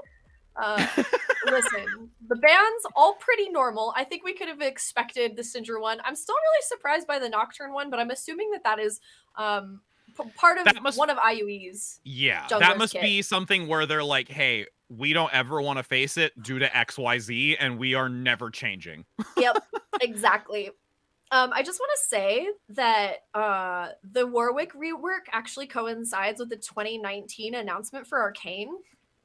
Take with that information what you will. But anyway, Nami Lucian, that's fine. I don't necessarily think that I have seen Lucian for quite some time, but this is my first cast since October, full disclosure. So as far as like meta picks go, I'm not 100%, especially for solo queue meta picks, which are way more crazy. I mean, the biggest thing when it comes to the Lucian combination with the Nami is just utilizing the Tidecaller's blessing. It's just that extra, and the dash. Synergy and the dash and just the reset onto it, the auto reset. There's just a lot that you can do in such a short window of time, especially when they start to lean into like a Gale Force. But yes, Kassadin coming out here as a ban. Camille, I'm not so surprised about though. Yeah, Camille, we've seen do so dominantly in that top lane. Also, just having such great trade potential just because of the passive, and it just gives a lot of opportunity. But as we look at these last couple of bans, Corki comes out standard, as standard with the Renekton as well. We didn't even see a Corki ban nor a Corki pick. I was actually very surprised by that. But I know. With meta, like Corki is like it's not only professional meta, but it's also solo queue meta. So I was really surprised. But again, I want to just emphasize that Collegiate doesn't have a meta. You can play whatever you want, and playing to comfort generally is more. It's more successful, but it's also not a great short-term plan. What you really want to do as a team, especially in Collegiate, is invest in having a strong foundation so that you understand meta picks and why they are picked. You understand matchups and why they are picked. So even though your team may start out a little bit weaker in the season compared to teams that are just picking their comfort picks and doing that all the time, you will eventually emerge later on in the season as the stronger team, even a team who could enter proving grounds. So I do want to say that even though we probably aren't seeing a lot of meta this early on, the teams that invest in it early and invest in it now, they will end up more successful at the end of the season. So early and often to pay its dividends. There you go. Get those dividends. Dividends from Doug Dimmadome and the Dimmadome dividends. It's just Say that 10 times fast, friends. Say that 10 times fast. It's okay. I can't do tongue twisters. My mouth doesn't even work. So seashells down by the seashore. Rubber baby buggy bumpers. A skunk sat on a stump, and the skunk thunk. The stump stunk, and the stump thunk. The skunk stunk. That's a new one for all of you, by the way.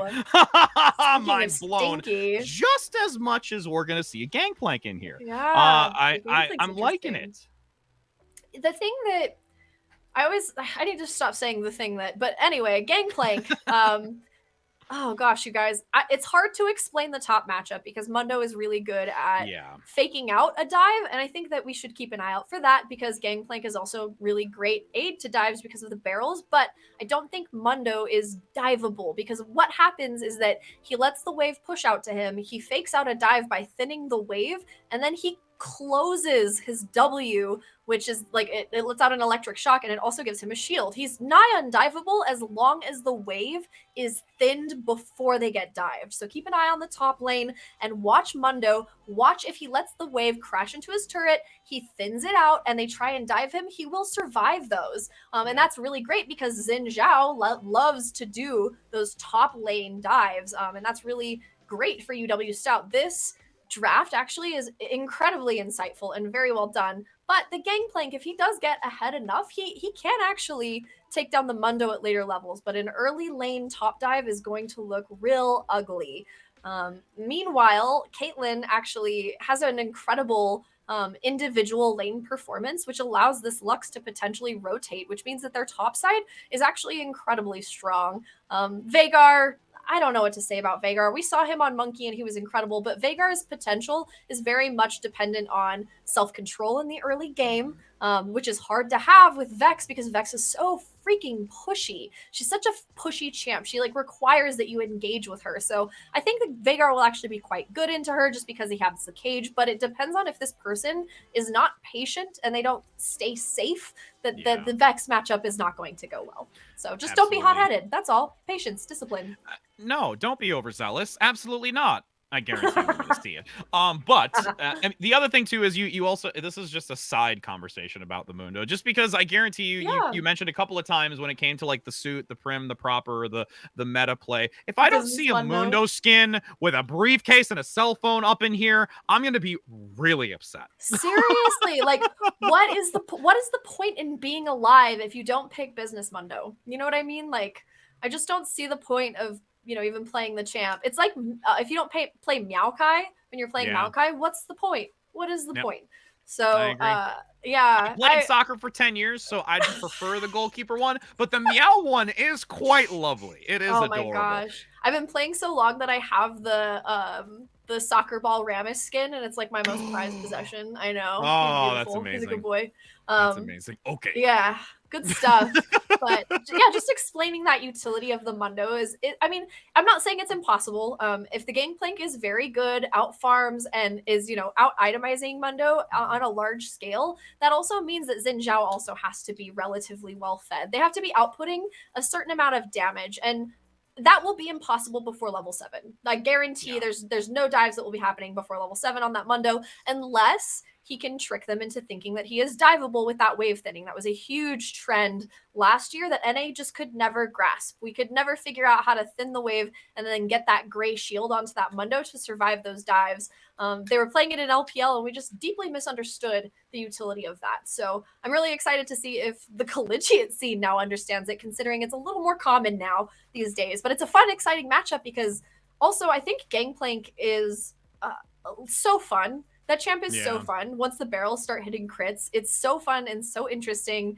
And he's had, the slightest buff on the off season. So, and also like one of my favorite players in LCS, Niles, who came from Merivale University. He's the very first player to go directly from college to LCS. So he didn't even spend time in any academy. I mean, that is to be said that Merivale does play in Proving Grounds. They are the best League of Legends esports program, but that doesn't disqualify that Gangplank was one of his mains, and when he was on it, even in LCS, he'd still win. And so I'm really excited, but Gangplank does have to play a strong side top in order to be super successful. And so, well, not 100%, but I think in this matchup probably does need to play strong side and bully this Mundo, but I don't necessarily see that happening. I mean, let the barrels hit the floor. Let's be honest. It's okay. That's gonna you're gonna use that sometime in the future. That's gonna be forever. That's forever captured in your mind in this moment for the rest of eternity. Incredible. Oh my gosh. Do you know who Richard Cheese is? Just out of curiosity. Richard Cheese? No. Yeah, he's like a lounge singer who covers he covers like Down with the Sickness and like Closer by Nine Inch Nails. He's so good. Down with the Sickness one is really good, but he also covers that. Let the bodies hit the floor. Anyway, guys, that is so much not about what we were talking about. We're having our hot takes outside of the game now, right? So. Oh, we drafted a Caitlyn into a Lucian. Not great for Lucian. And it also allows, like I said, that Lux to potentially roam. The roaming capability of a support is entirely dependent on that support's understanding of the macro and when to actually roam, because if you miss out on the XP and you don't cash in on a Herald, you don't cash in on a kill, you don't cash in on a wave, in mid lane, not only are you taking XP from your teammates, but you're just wasting everybody's time. So it'll be really interesting to see if this Lux does decide to go like Moby boots. Probably not. I'm going to be honest with you. That's probably really dumb. I wouldn't see it either. No. I mean, it can be such a detriment. Like you really have to have such a cognizant awareness of the flow, because and your teammates need to be on board. Yeah, I mean, because again, and honestly, if it's a little bit here and there, it doesn't seem like much, but as you accumulate on multiple attempts of rotation to potentially help your mid lane, it vastly then accumulates to where it's like now you're really feeling it. And I mean, honestly, again, we mentioned even a little bit before, it is going to definitely be a challenge for the Lucian play going into a Caitlyn and a Lux, just because of the sheer amount of range that they bring into this bottom position. I mean, again, there is still a little bit of range possibility with Lucian, like gap closing and things like that, and also the sustainability a little bit more with the Nami, especially just because of Tide. But still, it's really, really going to be something that I'm looking to see how is going to work out for them, because I could see this Caitlyn and Lux really being so oppressive against this Lucian Nami play. Especially, if they stay in lane, I think that there's the traps plus the binds plus the Lucent Singularity damage, which is insane. And not only is Lucent Singularity annoying because of the damage that it does and then the mark that it applies, but it's also irritating because it's a zone. It's just like Veigar's Cage, because it causes if you're slowed in Lucent Singularity, you may as well be stunned in Veigar's Cage. You know what I mean? Yeah. Like it's still an irritating zone thing. And so when you have these like we were talking about, you're talking about using like coupling the wave, coupling with the dash. Like the problem is if you can catch them, you probably still can't kill them with the Lucian Nami combo. So I think that the action will probably be top. I think that this GP is going to very much oppress this Mundo, and probably with the Xin Zhao as well. He is, like I said, diveable after level 7, maybe even sooner if he doesn't freeze his wave properly, if he pushes in too hard. And maybe that's the point. Maybe the point is for them to take the Mundo trap and to leave the Caitlyn Lux bot to continue to oppress and get ahead. The mid matchup it's not anybody's game, but if the Veigar's patient, it's the winning team will be UW-Stout. Star Wars fans, play Mundo because it's a trap. I'm going to do these all night. I'm going to do these all day. I'm literally like that cheesy, like rad dad people say, like in my community, they're just like, oh, you're such a dad. I was like, whatever. Dad. Okay, whatever. It's because I have a fur child and it's a cat and we don't know where she is, but whatever. We've already had a cat featured that looks like Vex on your screen as well. That's true. Yeah, she had a shadow. Some cat action, right? Just being just like, hi, mom. Hi, friend. I'm a shadow. I have 3 cats actually, but that's another story for another day. I'm a crazy cat lady, forever alone, which is fine. I like it this way. Sort of. So lonely. What are you talking about? Cats will give you unconditional love and also kind of give you some glares every now and again. But talking about glares, speaking of cats and glares and all the above, everything exciting that is League of Legends, we are here on this second attempt here for maybe an easy closeout 2-0, but we can't count out this Indiana University East side, as they are going to be on the top half, attempting to see if they can equalize it for a 1-1 score to bring it into a game 3. The last game, the last set of games that we saw, it was relatively one-sided, but not in the way that we had understood it would be. We knew that one had an established program and one was just a club. These are both established esports programs, and we had really no idea. I mean, we could look at OPGGs, you can sort of get a feel for it, but at the end of the day, how 2 teams play into each other in collegiate is very much dependent on individual play, communication, and respect and trust between the players. not that I'm here to dispense advice to esports programs and collegiate, but since it's an emerging industry, I do want to say that if your players do not get along, it doesn't matter how high their MMR is, they will not be successful as a team. You should do activities to bond and everything like that. And that's the whole point of college League of Legends, is learning to work with other people, learn to lead them, have good communication. It's a really great skill to have. I'm so glad that we're starting to see more esports programs incorporating this game in particular. But I do think that both of these teams actually quite like each other. Oh, the lockdown, the damage. Bye-bye. There's an easy first blood, overextending solo without the Lucian there to apply any assisted pressure. It's going to be an easy early advantage, and it went into the pocket of the support. Could have been a little better going into the Caitlyn, but regardless, you're happy with that outcome nonetheless. Extremely happy. And now they're zoning this Lucian from getting XP. This is a very essential part of the game that a lot of people don't necessarily pay a lot of attention to. The way that your XP goes, the way that you are surfacing levels, you can get kills just based on level spikes alone in the early game. So zoning that Lucian away from his own wave, taking care of that Nami, it's a punishment that I would not wish on my worst enemy. It's extremely hard to come back from, and they're doing it right now. They have zoned not only Lucian but Nami from her own wave. They're both still level 1. Listen, if they even step out for the next little bit, they're gonna hit level 2, level 3, level 4.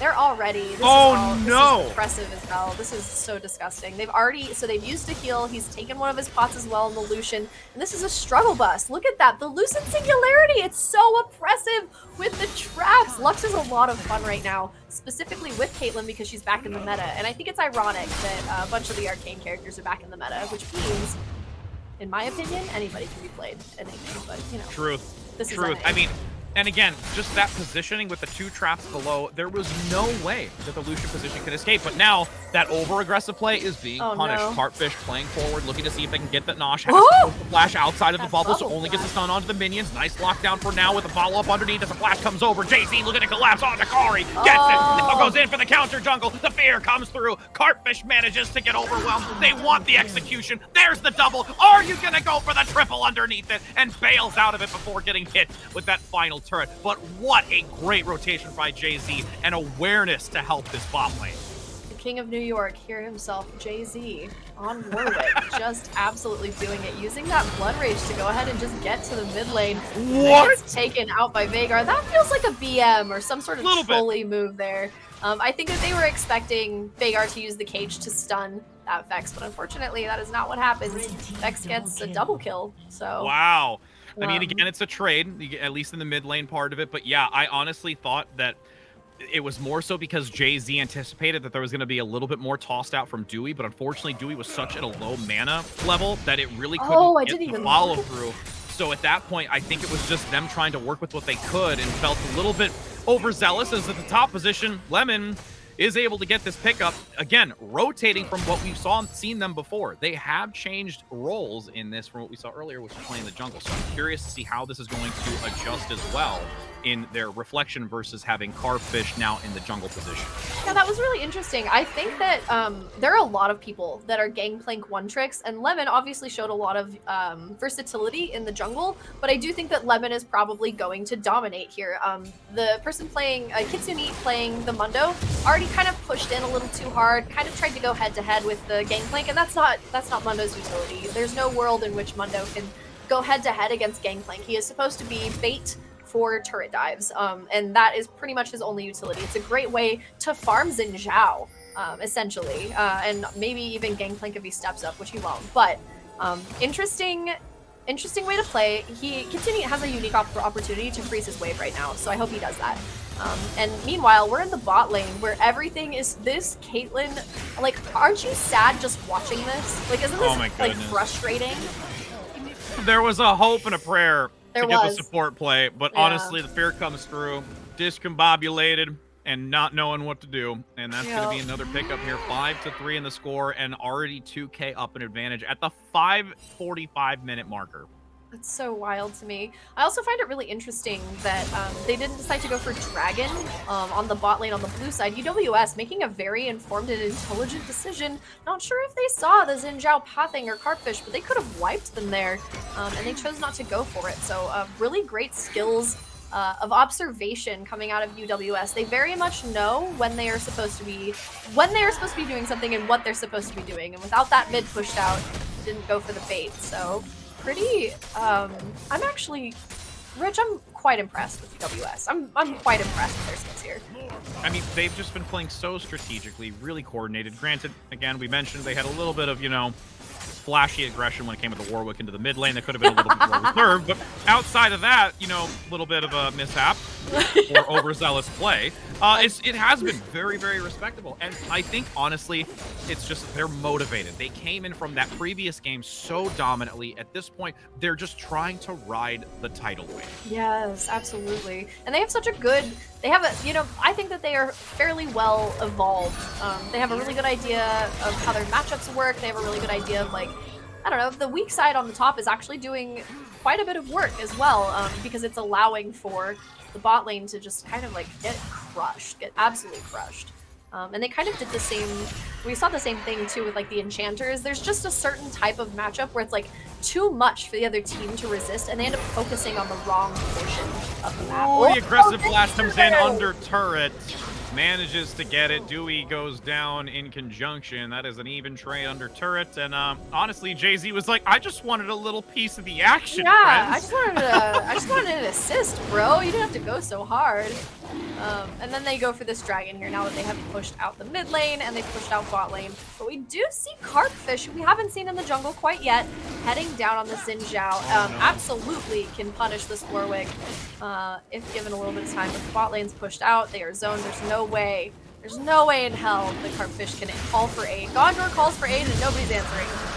Gondor calls for aid. You shall not pass. Oh, we are best friends, my friend. You are zoned. We are just so the best. Yeah, I really for think each that other. yeah, we've got a very special, like, you always pick up what I put down combination here. We're just like Absolutely. a pop culture duo here. It's pretty legit. We're gonna have, you know, conversations about Disney and all this. Oh my I mean, gosh. let's not do that. We'll have our moments. No, but it's such a good time though. What do you think about the Book of Boba Fett? Have you seen it yet? Oh no, I haven't. I need to. It's on my to-do list. There's so Oh. many shows that I gotta watch. I'm so behind. It's got a lot of criticism, but we'll just have to talk about it when you watch it, you know? Oh, absolutely. No, you can definitely give me all the intel and what your feelings are afterwards. But I mean, in regards to the feelings now, we've talked about it and highlighted it already. In the video fact game. That, in the video game, which that we are working. That you do have this consistent aggression into the mid lane and quite evenly, you know, paced back and forth. The biggest thing is that Dewey is expending a lot into this and always finding themselves a little bit short-handed as Jay-Z's now going to come in from that side position simply to try and get the engagement to their favor. But once again, this sphere has to be long enough. There's the ulti that comes through. Dewey finally gets the better end of this, pulls ahead now, and at least has 3-2-0 and one less death with the even score of the CS. So yeah, I think letting Warwick through it all is an egregious error just because he's so point and click, so trolly point and click. You know, when you're learning jungle, Warwick is one of the best possible options that you can have just because he's relatively easy to play skill-wise, and you can focus on your farming, you can focus on your kiting, you can focus on your map management.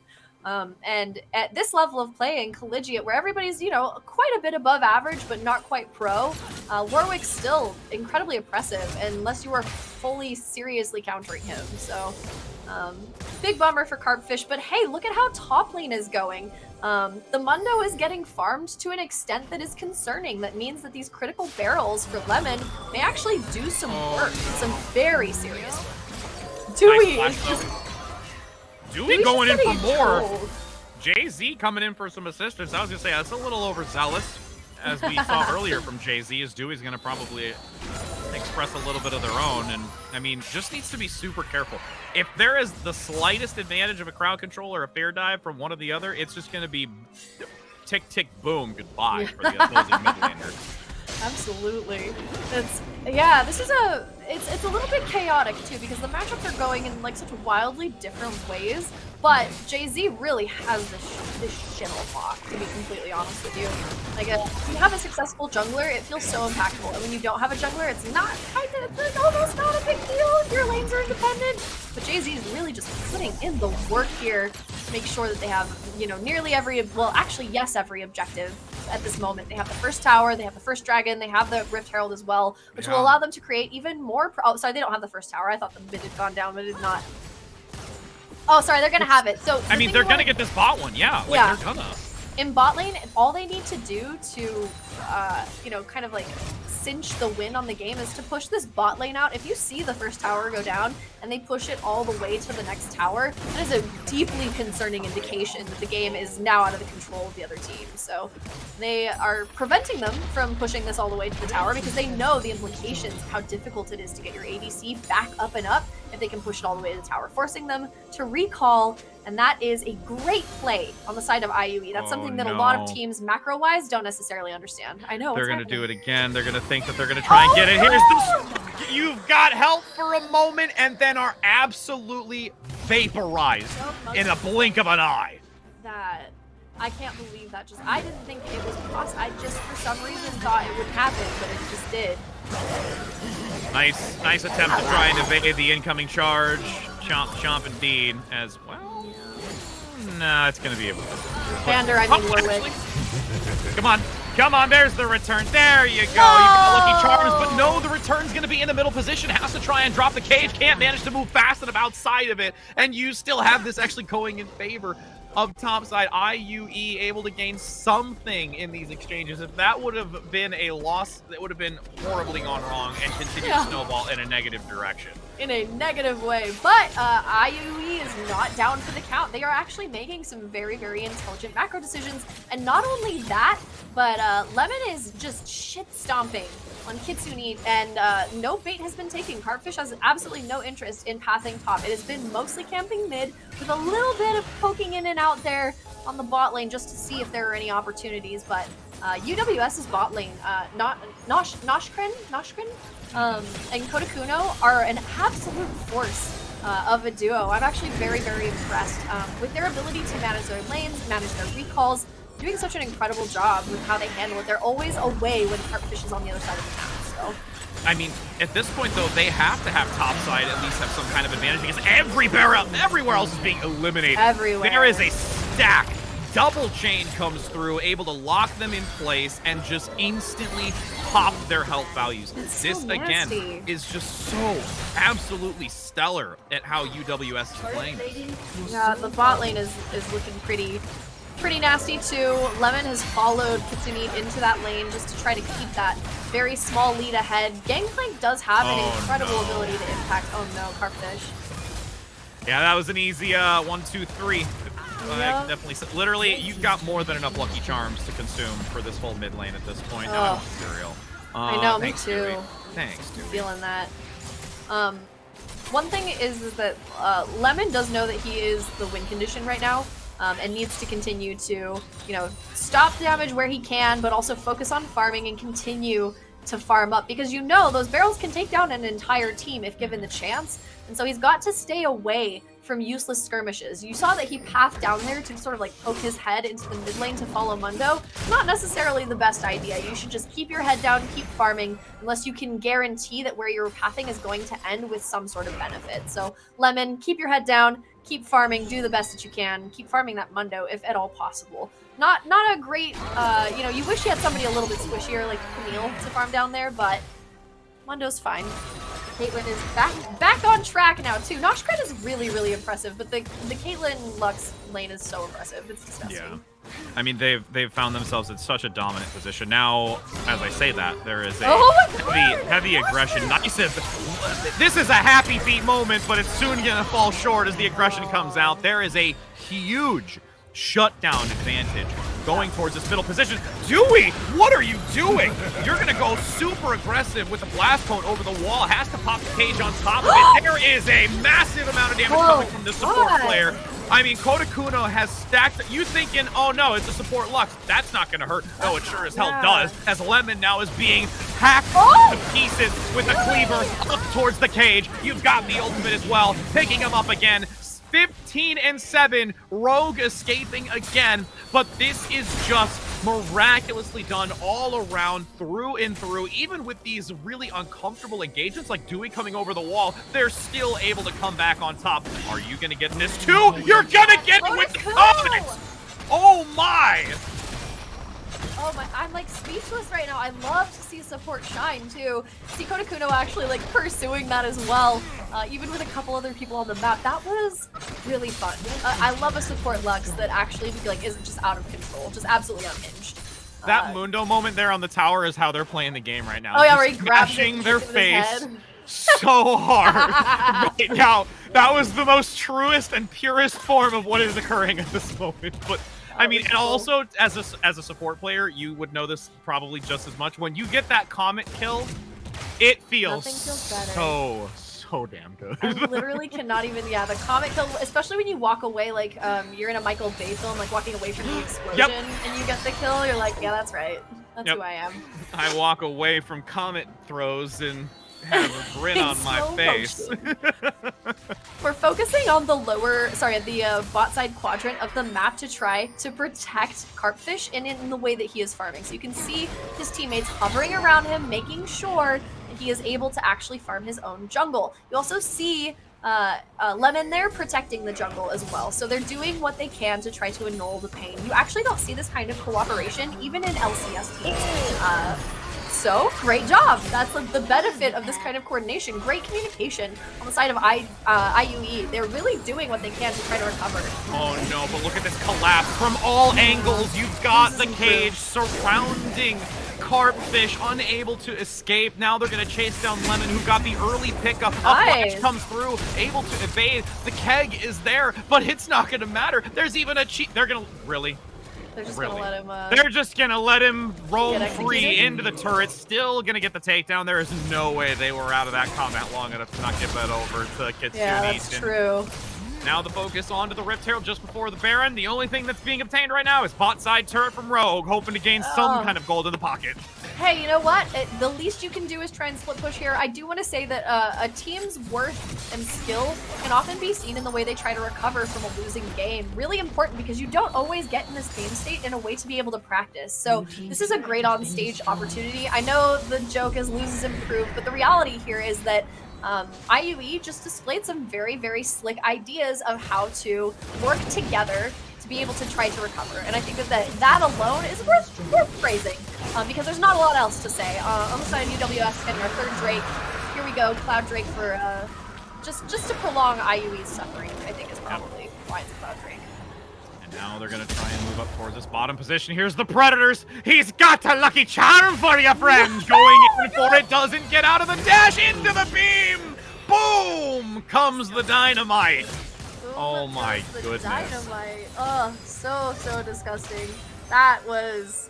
I'm sorry, Kodakuno just deserves so much praise for the way that they have played. Like, I am just like I don't know, I'm such a huge fan of supports that are aggressive, that are, you know, able to match the style of their ADC, but Noshkren and Kodakuno are a pair that, like, I would like to see in semi-pro play. I know I keep saying that, but college is great. It's for the experience, it's for the skills that you get from it. But guys, maybe just, I don't know, make an amateur team. There's plenty of people here to make one. Do it. Hashtag 2022 successes. Hashtag 2022 proving grounds. Let's go. As now we're going to look to continue seeing some attention into this middle position, just continuing to clean up. I mean, at this point, you've lost your outer turrets, secondary being contested. They don't really have too much forward presence of warding and visibility. I mean, there's the couple that reach out towards at least the region of Baron, but I mean, any side of this bot position to potentially look for and is not going to be a focus due to Dragon not being up in 330. So I mean, at this point, they're just trying to gain every ounce of advantage from the CS that they can grasp without being out of position and the jungle that remains. There was some hope there for IUE, just because they did display the knowledge to be able to protect their jungler in, like, recovery, but unfortunately, there's just too much of a gap in terms of item strikes, Lux gap, headshot. Oh my, I mean, we're talking just 3/4 health. Yeah. Just constantly. And at this point, Jay-Z is literally just turning on the rocket boosters and just literally like, I'm just going to chase around. you to literally make you feel absolutely uncomfortable in any positioning that you be. Oh, no, you're not going to. That Bloodlust passive is so disgusting because you can literally just run around the paths and just walk around like a little wolf. Walk? I mean, that's... Yeah, I was going to say, skitter even. Yeah. Yeah, skitter, scamper, anything of the sort. But now you're going to see nobody scampering out of this one, as you do have the cage coming through, though there is a return. Trying to see if they can get Dewey low to maybe get a harassment onto it as Cartfish potentially goes into the back dive. Unfortunately, you're going to have that front line being beefy as all heck, continuing to push in. Now trying to get that top position. Lemon's going to get low. There's the smite coming out, aggressively still surviving. Hits the blast cone, gets the takedown, but it's not going to be enough. There still is some great plays coming out by IUE, but in the long run, you still have a cleanup here. UWS, with such a massive lead, continue to exploit and shove against IUE. Jay-Z is just so oppressive that it really, really makes it hard for Cartfish to walk up. Wasn't even able to pull off any of those fancy Xin Zhao dives, has literally just been suffering. I feel especially bad for Lemon, who seems to have a really good handle on macro, has a really good handle on the other kits, and is playing quite well, but unfortunately just doesn't have the team to back him up. You can only do so much on your end. And, you know, his team isn't doing, you know, particularly the wrong thing. It's just all of these elements leading up. The Lucian and the Nami getting oppressed. Nixter trying to be fancy. Lemon getting taken out by... Everybody's just getting 1D'd by Kodakuno. Like, Kodakuno's just going out there and just pooping everybody. It's wild. Can I just say this? When we're talking about pooping, we're talking 6-1 and 12. Kind of insane. Booping. That's like, insane. That is not booping. That's not a boop. That is a full punch to the kidney kind of interaction. I mean, for realsies. Like no take backsies or nothing. No. Wow. It's hard. Okay, so here's the reality. Let's talk about commentary for a minute here, you know, because the game is going how it's going. As a color commentator, I'm supposed to talk about paths to recovery, how we're going to win this game. You already know they have Baron, they're pushing in, and now it's just kind of choking them to death. The only path to recovery is if UWS just suddenly starts fracturing and IUE can get very serious picks. They do have these bounties.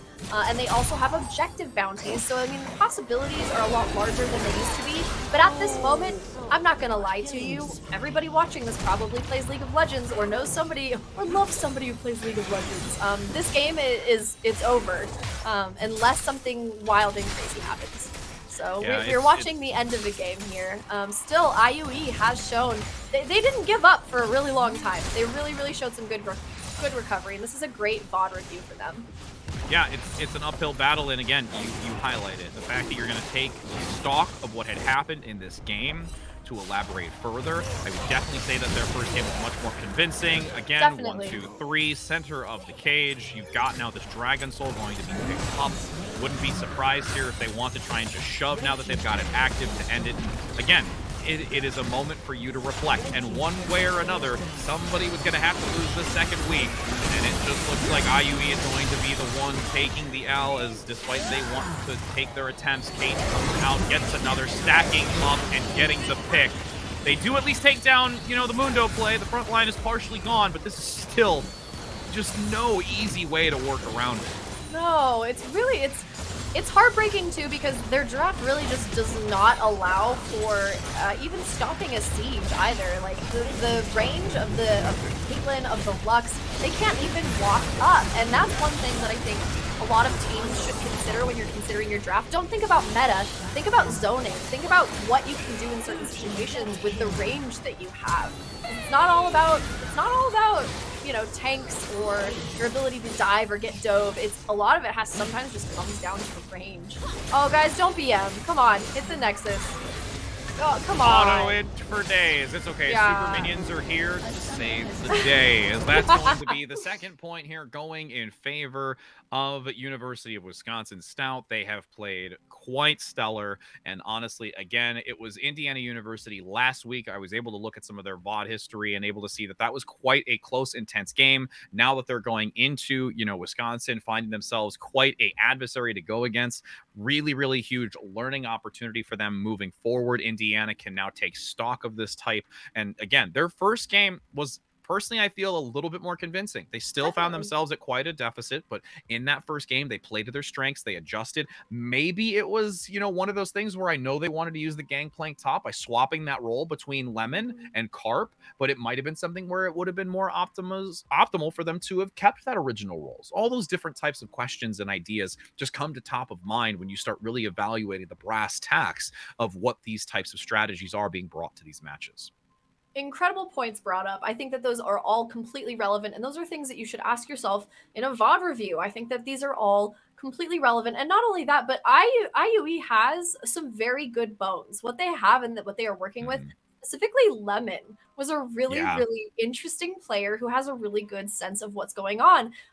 Shot calling probably should fall to Lemon. They should probably follow those strats if they don't have a coach drafting for them. So lots of strong play. The recovery plays are really good. They have really good cooperation. I would like to think that IUE has a really, really good base to work with here. It seems like all those players do actually listen to each other. It was just a matter of understanding the draft and also the win cons on the other side of the team. So Absolutely. And we will be able to have an opportunity to speak with one of the players as well to get some insight and see how they're feeling. As we actually do have confirmation, it's going to be Dewey that we're going to be able to talk with. So really excited to have that opportunity to speak with them, especially because, as we mentioned towards, the top of this segment of the broadcast, is that they're going to be stepping up into that coaching role. So really, really looking forward to seeing how their, thought process of this is looking to build out, but really, really overall done a fantastic job, and I believe we're just getting them into our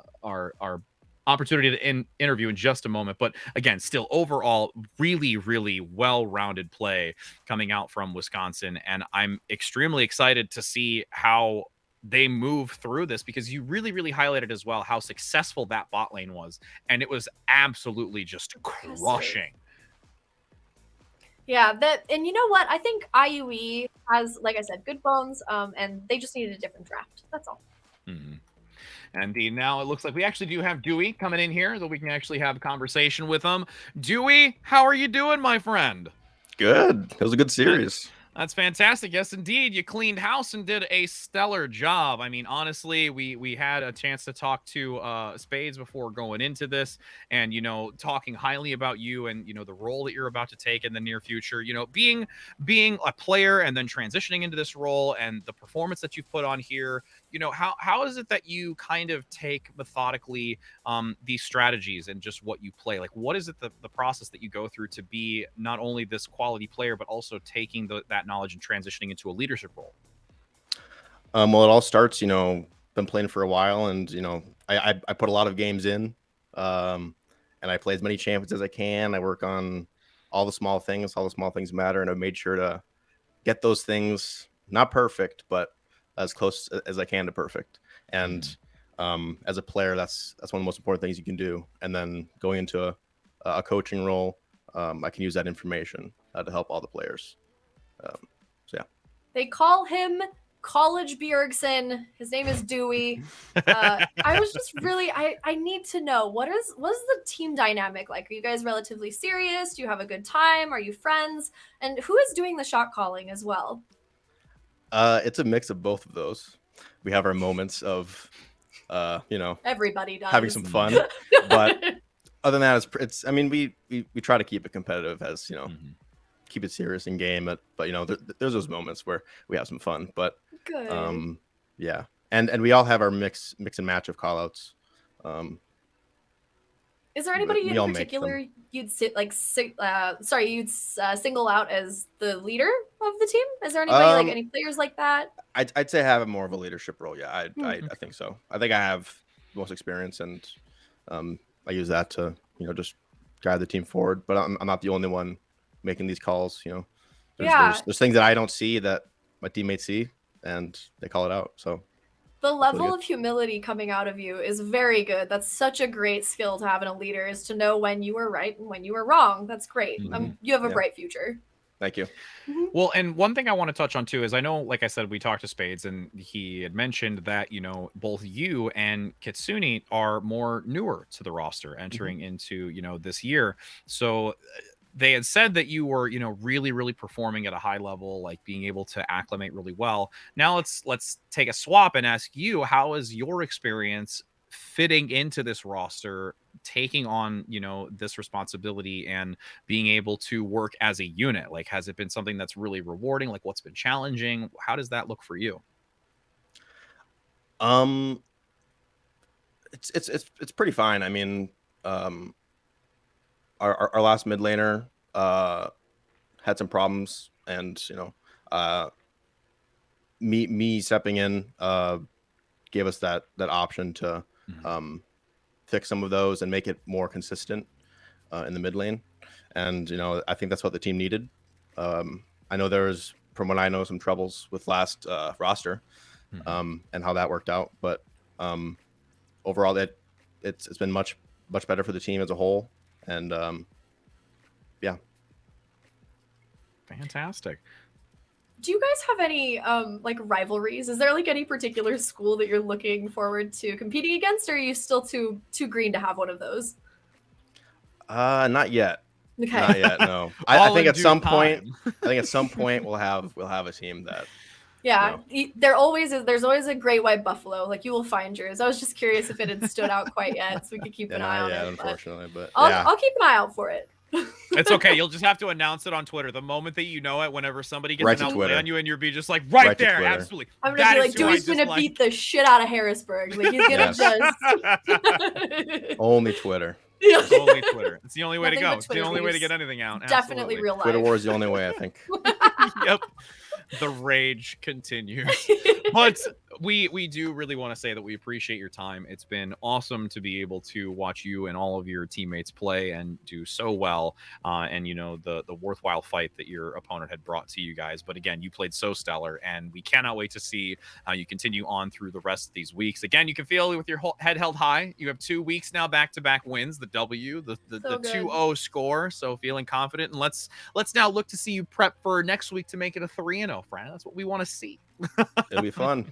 Yep, we definitely are Dewey fans now here on the desk, so thanks. keep okay. it up. We'll do like a Dewey call. Be just like, Dewey! It's just coming out chanting in the back. That's what'll happen. Next, you got to make a chant, a cheer, and everything else with signs and everything. That'll be great. I'm excited.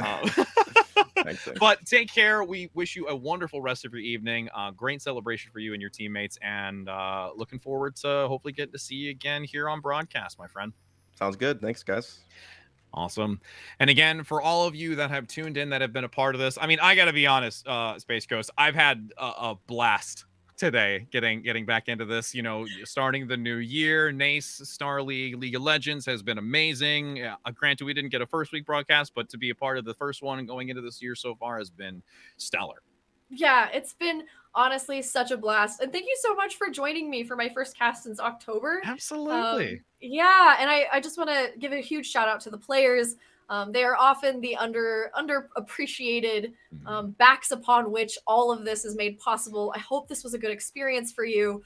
And I especially, listen, if I said anything that was incorrect or anything that doesn't feel quite right to you as a player, please reach out. I'd love to hear from you. Absolutely. Again, now as we do take one last final look here at the schedule, we will be able to take a look at how the week is going. We've already had Monday conclude with Rocket League and Overwatch, with Tuesday going to be League of Legends as we conclude this wonderful evening. If you'd like to see some more exciting action, there are still more game titles here for the rest of the week. Wednesday, you have Call of Duty, if you are interested, along with CSGO on Friday. Consecutive week after week of these amazing games and just competitive opportunities for collegiate. As we said, that is it for us here today. It has been a glorious pleasure to be here, and we hope that all of you at home have enjoyed the show. From us here at the broadcast, we greatly appreciate it. All those on the back end of it, also the organizers that continue to make this as streamlined as possible to give you the entertainment that you seek, especially on this Tuesday evening. Again, I am Rich Red here with Space Ghost. I hope you have a wonderful rest of your night. Take care. Happy gaming. We look to see you next time.